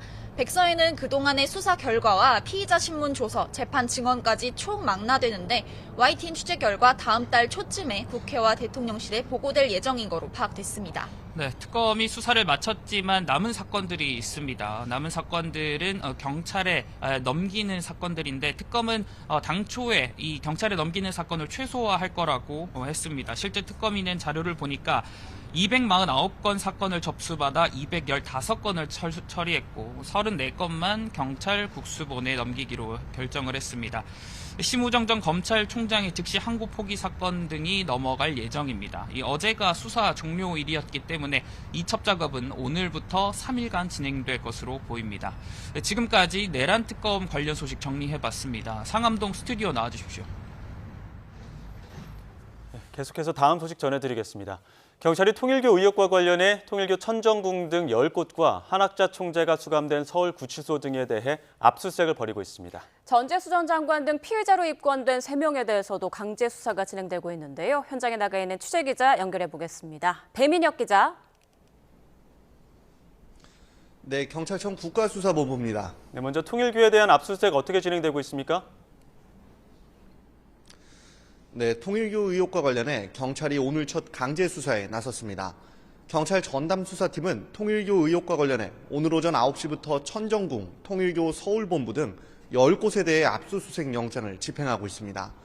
이번 의혹의 핵심이 정치권에 금품을 건넸다는 내용인 만큼 통일교의 재정 관련 자료 등을 확보하는 데 주력할 것으로 보입니다. 또 한학자 통일교 총재와 윤영호 전 통일교 세계본부장도 압수수색 대상에 포함됐습니다. 경찰 전담수사팀은 오늘 오전부터 서울구치소에 대해서도 압수수색을 진행하고 있는데 이들 역시 압수수색 영장에는 피의자로 적시됐습니다. 네, 그리고 통일교에서 금품을 받았다는 의혹을 받는 인물들에 대해서도 지금 압수수색이 진행되고 있죠? 네, 맞습니다. 경찰 전담수사팀은 통일교에서 금품을 받았다는 의혹을 받고 있는 여야 정치인에 대해서도 동시에 압수수색에 나섰습니다. 현직 의원이기도 한 전재수 전 해양수산부 장관, 임종성 전 민주당 의원, 김규환 전 미래통합당 의원이 대상입니다. 경찰은 이들 3명의 자택에서 관련 자료를 확보하고 있습니다. 또 민주당 전재수 의원의 의원실도 사무처와 협의한 뒤 압수수색 영장을 집행할 계획입니다. 경찰은 이와 함께 통일교 의혹 사건을 넘겨받았던 김건희 특검 사무실에 대해서도 영장을 집행하고 있습니다. 다만 아직까지 수사 관련 자료 확보 차원인지 아니면 늑장 수사 의혹과 관련된 것인지 여부는 정확히 확인되지는 않았습니다. 네, 경찰이 대대적인 압수수색을 벌이면서 속도를 내고 있는데 전담팀 수사 경과 다시 한번 짚어주시죠. 네, 통일교 금품 수수 의혹을 수사하는 경찰은 지난 10일 민중기 특검으로부터 사건을 이첩받았습니다. 이 통일교 의혹은 지난 8월 특검이 윤 전 본부장으로부터 확보한 진술에서 시작됐습니다. 당시 윤 전 본부장이 여야 정치인 5명에게 금품을 건넸다고 진술한 건데요. 이후 특검이 이 같은 진술을 확보하고도 민주당을 바로 수사하지 않은 점을 두고 이른바 편파 수사 비판이 제기됐습니다. 이뿐 아니라 정치자금법 사건의 경우 공소시효가 7년인데 금품을 건넸다고 지목된 시점인 2018년부터 따지면 공소시효 만료를 직전에 앞두고 사건을 이첩한 것 아니냐는 이른바 늑장이첩 지적이 나왔습니다. 특검은 해당 진술이 특검법상 수사 대상이 아니었고 수사 종료 이후 경찰에 일괄 이첩할 예정이었다고 해명했지만 논란은 이어졌는데요. 이처럼 공소시효 만료 등 논란에 경찰은 사건을 넘겨받자마자 중대범죄수사과에 23명 규모로 즉시 전담팀을 편성해 윤 전 본부장을 접견 조사하는 등 수사에 속도를 내왔습니다. 다만 최근 윤 전 본부장이 민주당 측 인사들에 대한 금품 지원 관련 폭로를 예고했다가 돌연 번복하면서 물증 확보가 중요한 상황이었는데 경찰이 전방위 압수수색에 나선 만큼 의혹의 실체가 조만간 드러날지 주목됩니다. 지금까지 경찰청 국가수사본부에서 YTN 배민혁입니다. 네, 지금 통일교 관련해서 경찰이 대대적인 압수수색에 나섰는데 이첩 받자마자 굉장히 속도를 내는 것 같아요. 지금 공소시효가 임박했다 이런 평이 많잖아요. 예. 그러니까 금품이 건네졌다면 그 시기와 관련돼서도 아직 특정하지 못하고 있는 상황이기 때문에 그렇다면 그 시기가 공소시효 진행의 그 기산점이 되는 거거든요. 그렇다면 7년이 곧 올해 마무리된다라는 의혹도 있어요. 예. 그럼 경찰 입장에서 보면 특검은 수사를 개시하게 되면 공소시효가 정지되는 아마 부칙 조항이 있는 걸로 제가 알고 있는데 원래 특검이 했어야 되는 거예요. 이렇게 되면 수사가 진행이 되면 공소시효가 정지가 되니까. 그런데 그거 안 하고 그냥 경찰로 넘겼잖아요. 그러다 보니까 경찰 입장에서 보면 일부라도 기소를 해놔야 공범이 기소가 되면 나머지 공범에 대한 공소시효 진행은 정지되니까 그렇게 해놔기 때문에 아마 한학자 씨나 아니면 윤영호 씨에 대해서 기소 여부를 결정하기 위해서 기소 여부의 송치죠.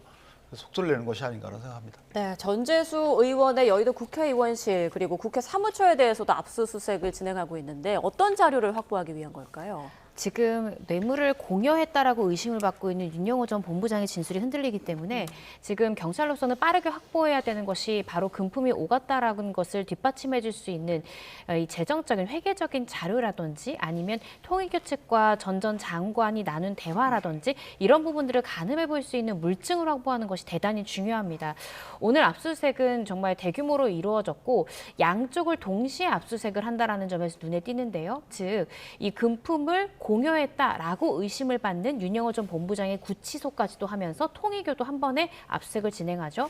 또 해당 물품들을 받았다라고 의심을 받고 있는 이 3인의 피의자에 대한 주거지 내지는 사무실까지도 빠르게 압수수색을 동시에 진행하면서 한쪽만 압수수색을 했을 경우 다른 쪽이 증거를 인멸해버릴 가능성도 있는 것이거든요. 그럴 가능성 자체를 차단한 채로 신속하게 진행을 하는 것으로 보여지고요. 이러한 압수수색은 결국 흔들리지 않는 물증을 찾는 것이 가장 중요한 부분이지 않을까 싶습니다. 물증에 대한 중요성 설명해 주셨는데 이수근 변호사님 보시기에 지금 가장 중요한 게 어떤 대목이라고 보십니까? 물증이죠. 예. 뭐가 중요하냐. 윤영호 씨가 돈을 줬다라고 했죠. 예. 언제 줬다라고 안 했잖아요. 어디서 줬고 누가 줬다는 말을 하지 않았잖아요. 그렇기 때문에 윤영호 씨가 말 바꾸면 됩니다. 그 내용을 들었다. 근데 누구한테 들었는지 모르겠다라고 바꿔버리면 이 수사는 아무것도 할 수가 없어요. 그러면 경찰들이 실은 바보가 되는 거죠. 예. 그러면서 무능한 경찰이 되기 때문에 일단은 증거를 확보해야 됩니다. 그러면 증거는 뭐냐? 돈이 전달이 됐으면 그 돈의 출처가 있어야 하잖아요. 근데 지금 한학자 총재 관련한 금고에 뭐 280억 정도가 있다라고 하는데 그러면 이 금고에 이 돈이 어떻게 들어갔는지에 대한 회계장부가 있어야 되고 여기에서 만약에 뇌물이 나왔다라고 뇌물이라든가 정치자금이 나왔다라고 한다면 이 회계장부를 확보해야 되죠.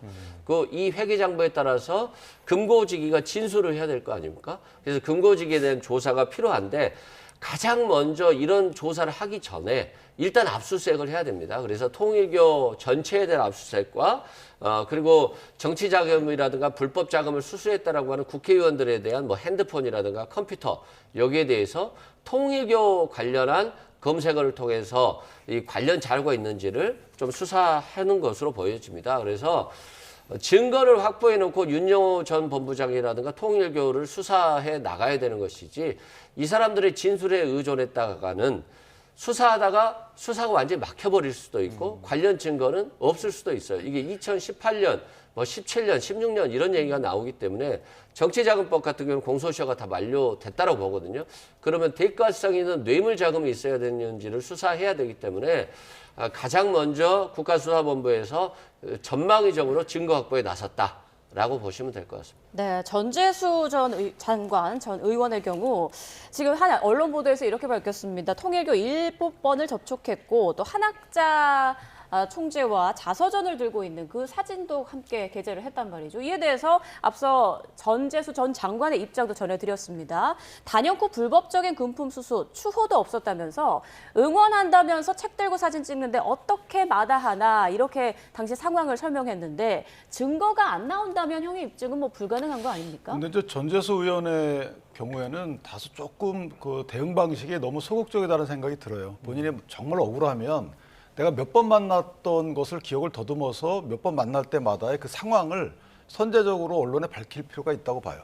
지금 보면 뒤로 밀려가지고 알리바이를 대는 식의 이런 대응을 하고 있거든요. 처음에 부산 제5교구인가요? 거기에 회의에 참석했다 이렇게 했더니 그날 다른데 성당에 본인이 참석했다라고 했잖아요. 그런데 그 시기가 달랐다는 것을 또 취재가 나왔어요. 이런 식으로 가다 보면 전재수 의원의 저런 해명의 신빙성을 수사기관이 인정해주지 않는 거죠. 그러면 더 수사를 더 나아게 가게 되고 하는 것이라서 저는 저 부분이 좀 의외다. 전재수 의원이 저도 물론 뭐 금품을 받을 분으로 보진 않아요. 인품 있는 분이니까. 그런데 지금 해명하는 내용들이 다소 좀 딸려가는 듯한, 뒤따라가는 듯한 느낌이라 그렇고 또 하나는 저희가 이 권성동 의원의 경우에도 그 당시 해명과 달리 여러 정황적 증거들이 나왔어요. 그 정황적 증거들이 인과관계가 있는 정황적 증거인지는 재판에서 밝혀져야 되지만 어쨌든 뭔가 수사기관이 주목할 수밖에 없는 내용들은 나왔단 말이죠. 그렇다면 전재수 의원의 경우에도 윤영호 씨나 기타 금품 전달 경로에 있다고 밝혀진 분들, 이거 뭐 진술을 통해서 확인해야 되겠죠. 그런 분들이 특정하게 되면 그런 분들 주변을 만약에 압수수색을 통해서 저 확인을 했어요. 그런데 거기서 비슷한 유형의 정황적 증거들이 나오게 되면 이건 똑같이 구속 기소할 수밖에 없는 상황이 된 거죠. 경찰 입장에서는 형평성 차원에서 선례가 있기 때문에 똑같이 뒤따라갈 수밖에 없는 상황이에요. 그래서 그러나 이제 그 걸리는 것은 공소시효가 걸리는 거죠. 그래서 아마 한학자 씨나 아니면 윤영호 씨는 다 모든 분들과 관련된 분들이거든요. 모든 분들의 공범이에요.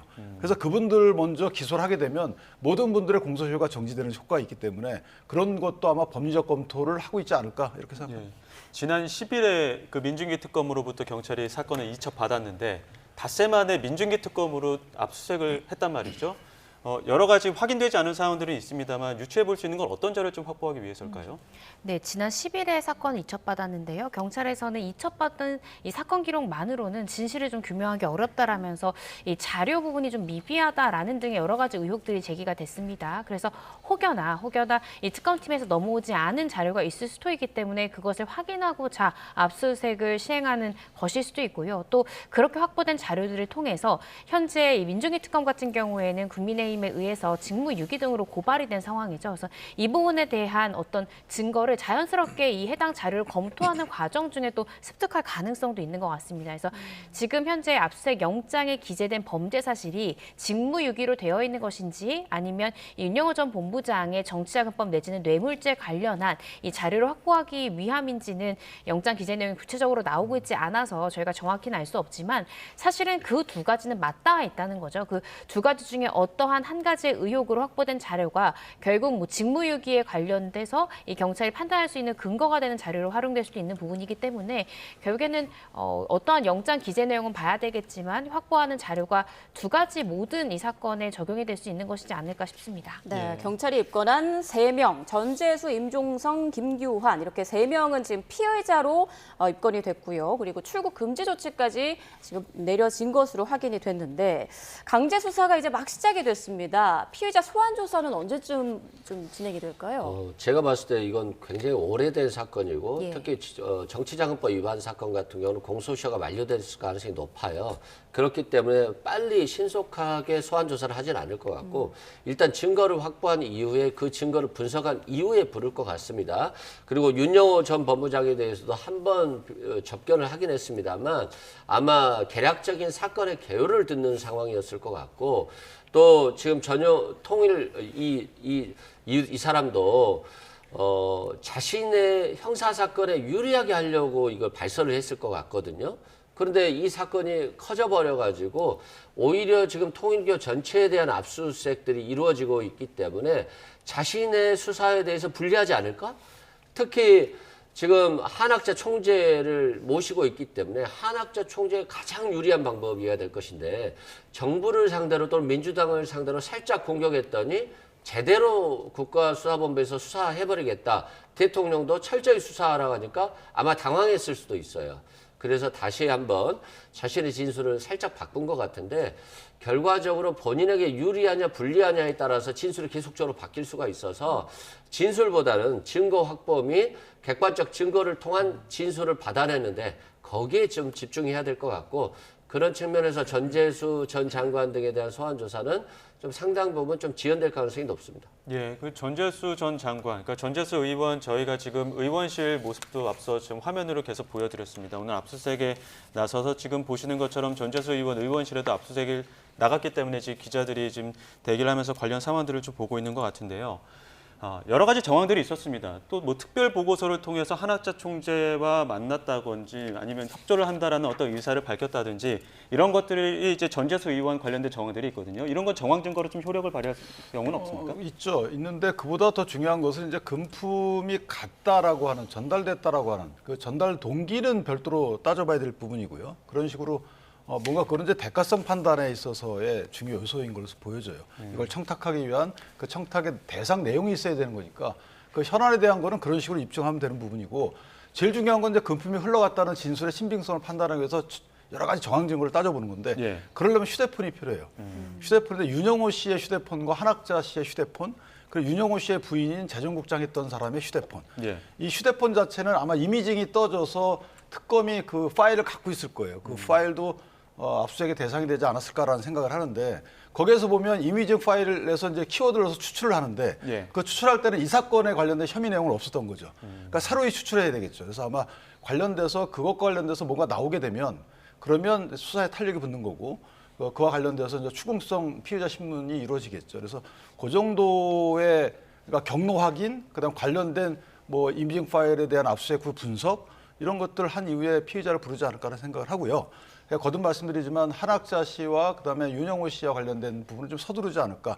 다소 좀 부족하다 하더라도 기소 의견의 그러니까 송치를 서둘러서 해야지만 경찰 입장에서도 이게 완벽하게 수사를 끝낸 뒤에 하게 되면 시효 문제가 있기 때문에, 저희가 지금은 뇌물죄 시효가 물론 최장 15년 이렇게 따지고 있지만 그거는 결과론적인 얘기인 것이고, 이 사실관계를 맞춰가는 입장에서 보면 7년에 맞춰서 수사를 할 수밖에 없죠. 네, 윤영호 씨의 말에서 시작된 논란인데, 윤영호 씨가 지난주죠, 권성동 의원 재판에 증인으로 나와서 진술을 번복했습니다. 그러면서 진술의 신빙성이 많이 떨어졌다, 이런 얘기도 나오고 있는데, 오늘 지금 윤영호 씨가 구금돼 있는 서울구치소도 압수수색을 진행하고 있다고 하거든요. 어떤 부분, 어떤 증거를 찾으려는 걸까요? 윤 전 본부장이 자신의 결심 공판에서 원래 마치 어떠한 진실 공방을 벌일 것처럼 이야기가 나왔던 부분들도 있거든요. 결국 입을 열진 않았지만, 그래서 혹시 이 최후 진술을 앞두고 본인이 준비한 진술서를 또 이 수감 장소에 보관하고 있을 가능성도 있기 때문에 그런 것들도 아마 염두에 놨을 것 같고요.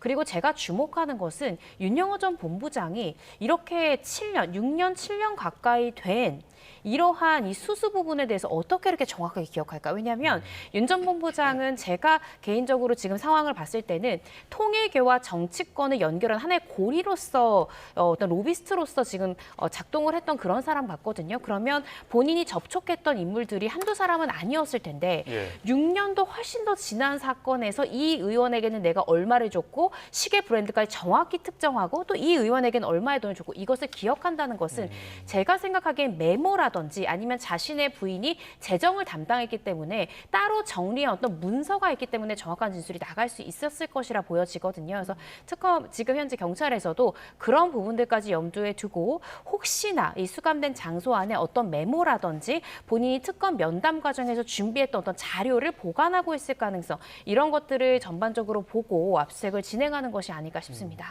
지금까지 이제 한학자 총재를 비롯한 통일교 측에서는 지금까지의 과정을 윤영호 전 세계본부장의 독단적인 판단이었고 행동이었다 이렇게 선을 긋고 있지 않았습니까? 그럼 윤영호 전 본부장과 한학자 총재의 그 엇갈린 진술이 경찰 수사에는 제동이 걸릴 수밖에 없을 것 같은데요. 제가 봤을 때는 뭐 엇갈린다기보다는 한학자 총재 위주로 윤영호 전 본부장이 진술할 수가 있죠.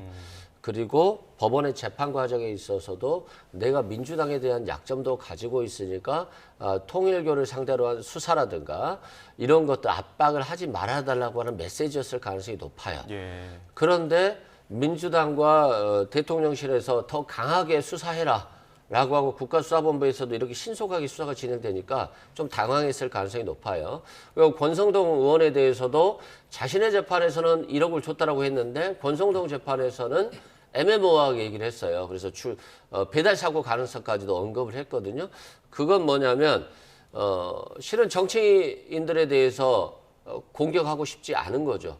그러면서 정치자금이라고 하는 준 사람도 처벌되고 받은 사람도 처벌되고 뇌물도 마찬가지로 준 사람도 처벌되고 받은 사람도 처벌되고 이 뇌물이 어디에서 나왔냐? 통일교 자금이라고 한다면 이게 또 횡령으로 연결될 수도 있고 배임으로도 연결될 수도 있고 여러 가지 추가적인 범죄 사실이 나올 수 있기 때문에 그냥 정치권을 향한 발언을 한마디 했다가 오히려 지금 되게 되치기를 당한 상황이거든요.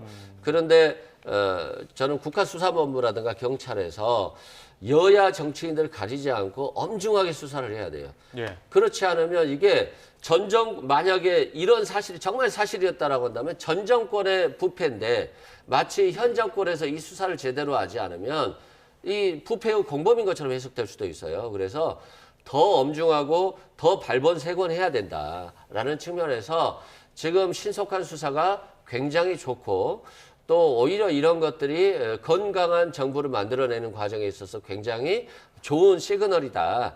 다만 증거라든가 이런 진술들이 확실하지 않은 상태에서 마치 혐의들이 사실인 것처럼 왜곡되거나 이미지화되는 것도 또 신중하게 접근해야 된다라고 생각됩니다. 네, 윤영호 전 본부장에 대한 검찰 구형은 이미 나왔죠. 앞으로 윤 전 본부장이 또 핵심 폭로를 할 것인지, 그리고 만약에 핵심 증인의 이런 진술이 계속 흔들린다면 경찰 수사는 어떤 방향으로 진행되는 건지도 궁금합니다. 그러니까 진술이 지금 어쨌든 처음에 8월 달에 있었다는 거잖아요. 비교적 상세하게 있었고 예.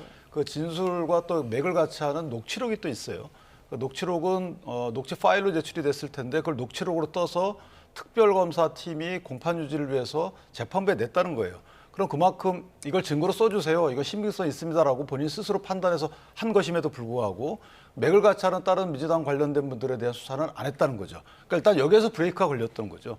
그러니까 윤영호 씨 입장에서 보면 지금 뭐 어떻게 보면 현타가 온 거죠. 이 방송 용어는 아니지만 현타가 와서 이렇게 현재 사법부도 독립성이 흔들리고 있는 상황이고 그다음에 본인은 내가 수사에 협조했는데 검찰 구형이 어떻게 나오는지 봅시다라고 해서 그때까지는 그렇게 폭로할 것 같이 얘기했다가 구형이 2년, 2년, 4년에 나왔어요. 그러니까 그게 뭐 본인 입장에서 보면 만족스러운지 모르겠지만 어느 정도 목적이 달성됐으니까 더 이상 나가지 않겠다. 나가게 되면 추가 본인 수사 혐의로 이어질 수 있고 그다음에 본인의 양형이 불리할 수도 있겠구나. 그리고 또 대통령께서 그 이전에 압박성 발언이 나왔잖아요. 종교 해산 문제도 나오고. 근데 그 당시에 대통령의 종교 해산 발언 그 시점이 좀 이해가 안 되는 부분이 있죠. 왜냐하면 사법부에서 관련 내용들이 사실관계가 확정이 돼서 형이 선고가 된 이후에 나왔다 그러면 그런 행위에 연루된 종교 집단에 대해서 어느 정도 행정적 조치를 강구해야 되는 거 아닙니까? 라고 관련 부처에 문의할 수 있겠지만 수사만 끝나고 재판이 진행 중인 사건에서 행정기관의 수장께서 이거 단정하고 사실관계를 그렇게 얘기하는 것이 적절하지 않죠. 근데 그 적절하지 않은 행동을 대통령이 하셨단 말이에요.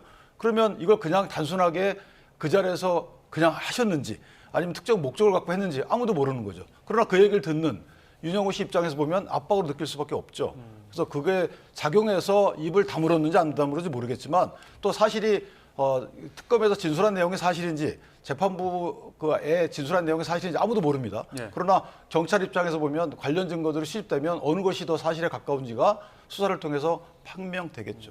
근데 진술을 이제 번복을 하려면, 그러니까 말을 바꾸려면 그마저도 좀 논리에 맞아야 될 텐데 만난 적도 없는 분들에게 금품 제공한다는 게 말이 안 된다 이렇게 얘기를 했거든요. 근데 이제 공여자로 지목된 분들 중에 일부는 만난 건 맞다 이렇게 이야기를 한 부분들도 있어서 이게 너무 그 의견이 일치되지 않은 부분들이 있는 거는 신뢰성에 문제가 생기는 거 아닙니까? 그렇죠. 윤 전 본부장의 진술의 신빙성은 앞으로 조금 저는 더 지켜봐야 될 것 같습니다. 왜냐하면 본인 또한 지금 피의자로 지금 입건이 될 그런 상황이기 때문에 사실상 본인의 혐의를 더하는 셈이거든요. 아마 윤 전 본부장이 그간 특검 수사에 적극적으로 임했던 것은 내가 적극적으로 진술을 해주면 최종적으로 집행유예라는 선고가 나오지 않을까를 기대하면서 저는 뭐 권성동 의원에 대한 이야기라든지 아니면 김건희 씨에 대한 여러 가지 이러한 이 금품수 이런 부분들에 대해서 적극적으로 수사에 협조한 것이다라고 생각이 들거든요.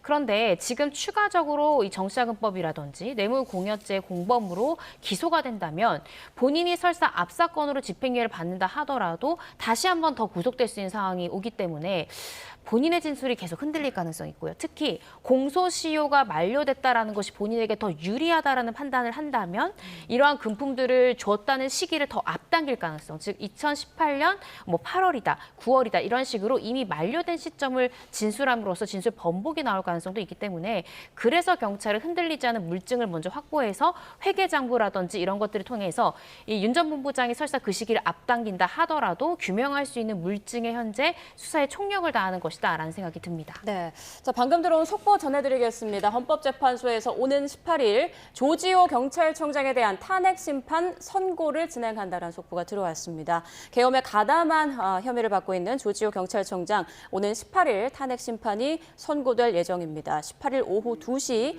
헌법재판소 대심판정에서 조지호 경찰청장에 대한 탄핵 심판 선고가 이루어질 예정입니다. 이에 대한 조금 더 구체적인 내용 들어오면 전해드리도록 하고요.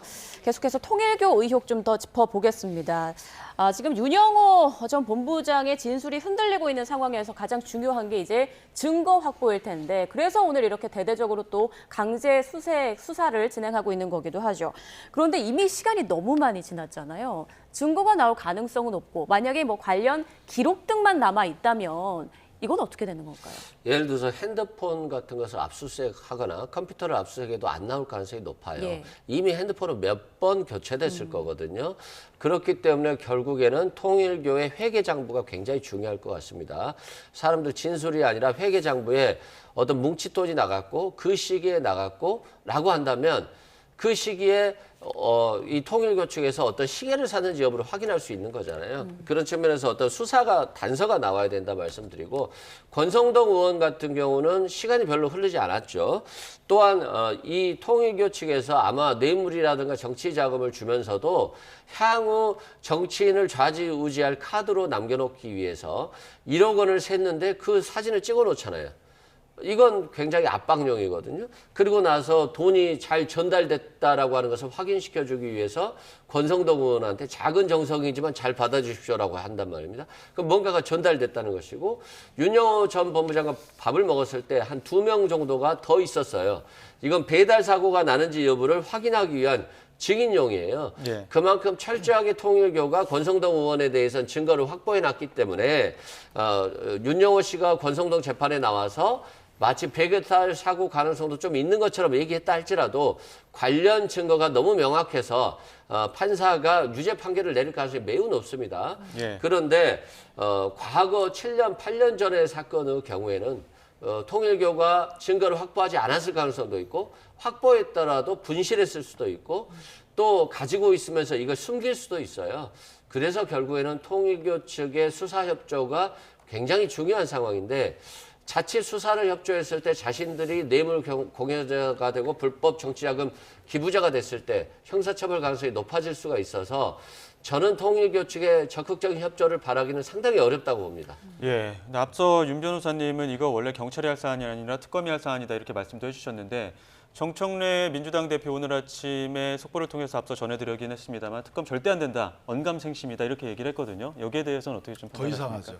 사실은 그렇게 언급된 의원들이 또는 이제 언급된 여러 정치인들 중에 그 통일교를 접촉했던 분들은 일단 피해자는 입건되지 않은 상황이잖아요. 세 명만 입건이 돼 있는 상황인데 저 부분과 관련돼서도 특검을 허락하지 않는다, 허용하지 않는다라는 것은 엄청 이상한 거예요. 왜냐하면 지금 변호사님 말씀처럼 이 금품 받았다고 하는 의혹 제기 시기가 2018년이든 그다음에 권성동 의원이 받았다고 2022년이든 그렇게 오래되지 않았고요. 또 그 당시에 그 해당 의원들이 소속 정당의 신분이 그렇게 중요한 건 아니에요. 현재가 중요한 겁니다. 현재 집권 여당의 관련자들이라면 더욱더 집권 여당의 관련자들이 한두 명이라도 연결돼 있다면 그럼 특검을 해야 되는 것이죠. 특별검사가 원래 그런 거잖아요. 현재 조지호 청장에 대한 헌재 탄핵 선고 기일이 잡혔지만 아직까지 경찰청장이 없어요. 직무대행자인데 직무대행자의 경우에는 임기가 보장이 안 돼 있습니다. 물론 국가수사본부장의 임기가 보장이 돼 있지만 사실 경찰 조직이라는 것이 경찰청장, 국가수사본부장 이렇게 서로 독립돼 있지 않단 말이에요. 그러니까 그만큼 비독립적인 조직에 해당 사건, 권력적 사건을 맡긴다는 게 누가 보더라도 물론 경찰이 수사를 못한다는 의미는 아닙니다. 그러나 세간의 의심, 상대 야당의 설득, 그다음에 국민에 대해 시선 이런 것들을 감안한다면 오히려 여당이 나서서 특검을 해야 되는 거죠. 특별검사 추천 경위와 관련된 협상은 그건 이해가 돼요. 그런데 특검 자체를 안 하겠다고 하는 것은 진실규명에 관심이 없다는 거잖아요. 진실규명에 관심이 없다는 부분은 혹시나 있는 거 아니야라는 본인 스스로의 불안감의 발로인 것이고 그렇다면 그거는 나중에 국민이 오해할 만한 특별한 상황을 만들고 있는 거예요. 더군다나 그냥 특검하자는 게 아니잖아요. 그 여당 주도의 특검이 만들어 놓은 의혹이 있는 거잖아요. 왜 안 했습니까 아직까지? 그 8월 달에 인지해놓고 수사보고서까지 꾸며놓고 11월 달까지 아무것도 안 하고 있었잖아요. 그러면 누가 보더라도 아니 왜 안 했지라고 하는데 그 특검 발족 경위를 보면 민주당에서 추천한 특별검사잖아요. 그럼 모종에 뭔가 의혹의 소지가 있는 듯한 환경을 만들어 놓는 민주당이 저렇게 할 자격이 있느냐. 저는 나서서 특검만큼은 합시다. 다 특별검사는 이렇게 추천합시다라고 특별검사 추천과 관련된 논의로 발전을 해야 되는 것이지 특검 자체를 안 하겠다라고 하는 것은 도저히 이해가 안 된다. 네, 정청래 대표가 2차 추가 종합특검에 대해서는 계속 주장하고 있습니다. 그러면서 3대 특검의 미진한 부분에 좀 한정을 지어야 한다 이렇게 말했는데 여기에 대한 의견은 어떠신가요? 만약에 2차 종합특검이 필요하다면 미진한 부분에 대해서 해야 되는 게 맞죠. 다만 내란 특검이든 민중기 특검이든 최혜병 특검이든 최선을 다해서 했을 거예요. 그런데 분명히 의심은 있지만 증거가 없어서 수사가 안 되는 경우도 있거든요. 그런데 2차 특검을 그냥 막연하게 했다가 아무것도 못 얻을 수도 있어요. 그러면 민주당에 대한 비판과 공신력이 떨어질 수가 있습니다. 그래서 저는 개인적으로 봤을 때 민중기 특검이 수사했는데 지금 부족하고 시간도 부족하고 미진한 부분이 있다라고 하면 특검에서 이러이러한 부분이 미진했고 이러한 부분에 대해서 수사가 필요하다라고 요청하는 게 더 좋을 것 같고 또 내란 특검도 마찬가지입니다. 수사에서 미진한 부분이 있어서 특검을 더 했으면 좋겠다라고 한다면 그 의견을 좀 받아서 2차 특검을 할지 말지를 결정해야지 특검 내부적으로 더 이상 할 게 없다라고 하는 상황에서 민주당이 너무 주도적으로 적극적으로 2차 특검을 했다가 결과물이 안 나오면 또 정치적인 비판을 받을 수 있다는 점에서 조금은 좀 신중해야 될 것 같고요. 또 특검과 관련해서 지금 통일교 얘기에 대한 특검 얘기도 자꾸 하시는데 모든 걸 다 특검으로 하려고 하다 보면요. 경찰 권력에 대한 공신력이 떨어져 버려요. 그럼 앞으로 경찰은 아무것도 할 수 없는 상황이 되기 때문에 일단 경찰에서 수사를 적극적으로 하겠다라고 하고 있고 지원하겠다는 느낌도 받을 수가 없고 또 수사하는 데 있어서 별 어려움이 없어 보여요. 그래서 이런 경우까지도 특검을 해버리면 경찰 권력이 필요가 없는 존재가 되기 때문에 지금은 국가수사본부의 수사 결과를 수사를 좀 지켜봐야 될 필요가 있다. 과거 김건희 씨처럼 도이치모터스처럼 쉬운 사건조차도 3년간 뭉개고 중앙지검장까지 교체하는 이런 상황이 됐을 때 필요한 게 특검인 것이고 경찰이 지금 굉장히 신속하게 움직이고 있기 때문에 공신력을 좀 믿어줘야 될 필요성이 있다라고 말씀드립니다. 예, 근데 이제 경찰이 피의자를 입건한 전현직 의원은 3명인데 언급됐던 현직 의원들도 있지 않습니까? 지금 통일교 관련된 경찰의 수사가 다른 이제 의원들 쪽으로도 더욱더 확대될 가능성에 대해서 어떻게 보십니까? 가능성은 충분히 있을 것 같습니다. 그런데 이에 앞서서 이 3명의 피의자에 대해서 일단 신병이 확보가 된다면, 즉 구속영장을 청구해서 발부가 된다고 하면 이러한 이 수사 범위가 빠르게 확장될 수 있을 것 같은데요. 일단은 지금 경찰로서는 공소시효 만료 문제가 지금 굉장히 급한 것이거든요. 사실 윤 전 본부장이 입을 더 이상 열지 않는다고 하면 구체적인 청탁이 무엇이었는지에 대해서 확인하기 어렵기 때문에 뇌물죄로 기소하기 상당히 어려워질 수 있습니다. 즉 정치자금법 위반만으로 기소하게 되는 상황까지 생각할 수 있기 때문에 일단은 이 3명의 피의자 사건에 대해서 먼저 수사를 하고 혹여나 이들 중 일부에 대해서 신병이 확보가 된다면 지금 녹취록 등에서 나오고 있는 다른 의원들에 대한 수사로의 확장 충분히 가능하지 않을까 싶습니다. 네. 자, 전재서 해양수산부 전 장관에 대해서 2018년 9월 통일교칙 행사에 참석한 정황이 있다 이런 보도에 대해서 전재수 전 장관은 그날 나는 고향 의령에서 벌초를 하고 있었다 이렇게 또 다른 알리바이를 제시한 건데 이 부분은 어떻게 좀 해명이 됐다고 보십니까? 글쎄요. 근데 아까 제가 말씀드린 대로 일괄적으로 지금 특정 매체에서는 7번 정도 접촉을 했다 이렇게 나오고 있잖아요. 그러면 만약에 그 7번과 관련된 본인의 종합적인 해명을 좀 해줬으면 좋겠어요. 그리고 심지어는 나가서 내가 기억을 더듬어 보니까 이때 더 있었다라든가 이런 식으로 해야 되는 것이지 그것이 피의 사실과 직접적 관련은 없는 거잖아요. 접촉했다는 것 자체가. 그런데 그 이제 상황에서부터 서로 간의 의사가 엇갈리게 되고 그 의사가 엇갈림에 있어서 좀 더 시간이 지나면 전재수 의원은 또 추가 해명을 해야 되는 상황이 발생하고 하게 되면 그러면 이제 심각해지는 거거든요. 그렇게 되면 수사기관이나 법원이나 국민들까지도 전재수 의원의 저런 해명을 믿지 못하는 사태가 벌어질 수가 있고 그래서 저는 개인적으로 뭔가 최악의 상황, 본인이 기억하고 있는 최악의 상황을 먼저 선제적으로 국민께 밝히는 것이 저는 정말 금품을 안 받으셨다면 그러는 것이 오해를 조기에 불식시키는 길이 아닐까라는 생각을 합니다. 통일교 간부의 진술 내용들이 조금씩 공개가 되기도 했는데 통일교 일부 간부가 특검 조사 때 민주당 정치인 후원했다고 구체적인 대상과 금액을 이야기했는데 여기에 대해서 특검 측 검사가 아무런 질문도 하지 않았다. 이런 진술도 했단 말이죠. 이런 관련 진술들이 쌓이게 되면은 민주기 특검도 경찰의 입건 대상이 될 수 있는 겁니까? 충분히 될 수 있을 것 같습니다. 지금 직무유기 혐의로 이제 고발이 됐기 때문에 수사가 본격화되는 것이고요.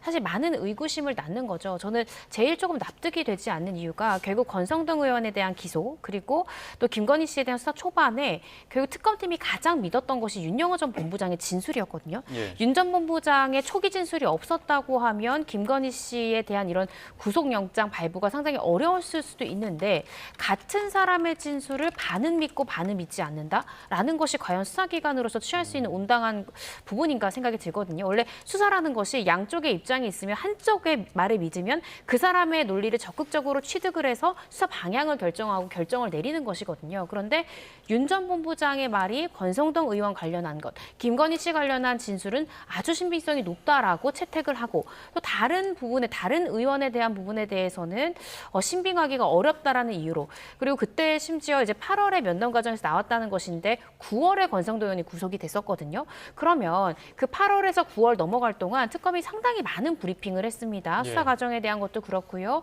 또 권성동 의원과 관련한 이 수사 과정에 대해서도 브리핑을 했는데 차라리 정말로 우리가 수사 대상이 아니라고 생각해서 다른 수사기관으로 일괄 이첩할 의도였다면 그때 브리핑 과정에서 권성동 의원 말고도 여야 의원에 대한 언급도 나왔지만 그 부분에 대해서는 이러한 이유로 특검법안상 우리가 수사 대상은 아니라고 판단을 해서 이첩을 할 예정이었다라고 깔끔하게 밝혔다면 사실 이러한 논란이 더 이상 문제가 되진 않았을 것이라 보여지거든요. 그래서 이런 부분들에 대한 부분이 충분히 논란이 될 수 있고 다른 또 통일교 간부에 대한 진술까지 더해지고 있기 때문에 직무유기 부분에 대한 수사가 좀 더 본격화될 가능성이 높지 않을까 싶습니다. 예, 알겠습니다. 여기까지 듣도록 하겠습니다. 지금까지 이승훈 민주당 전 전략기획부위원장, 윤기찬 국민의힘 법률위 부위원장, 이고은 변호사와 함께했습니다. 고맙습니다. 고맙습니다.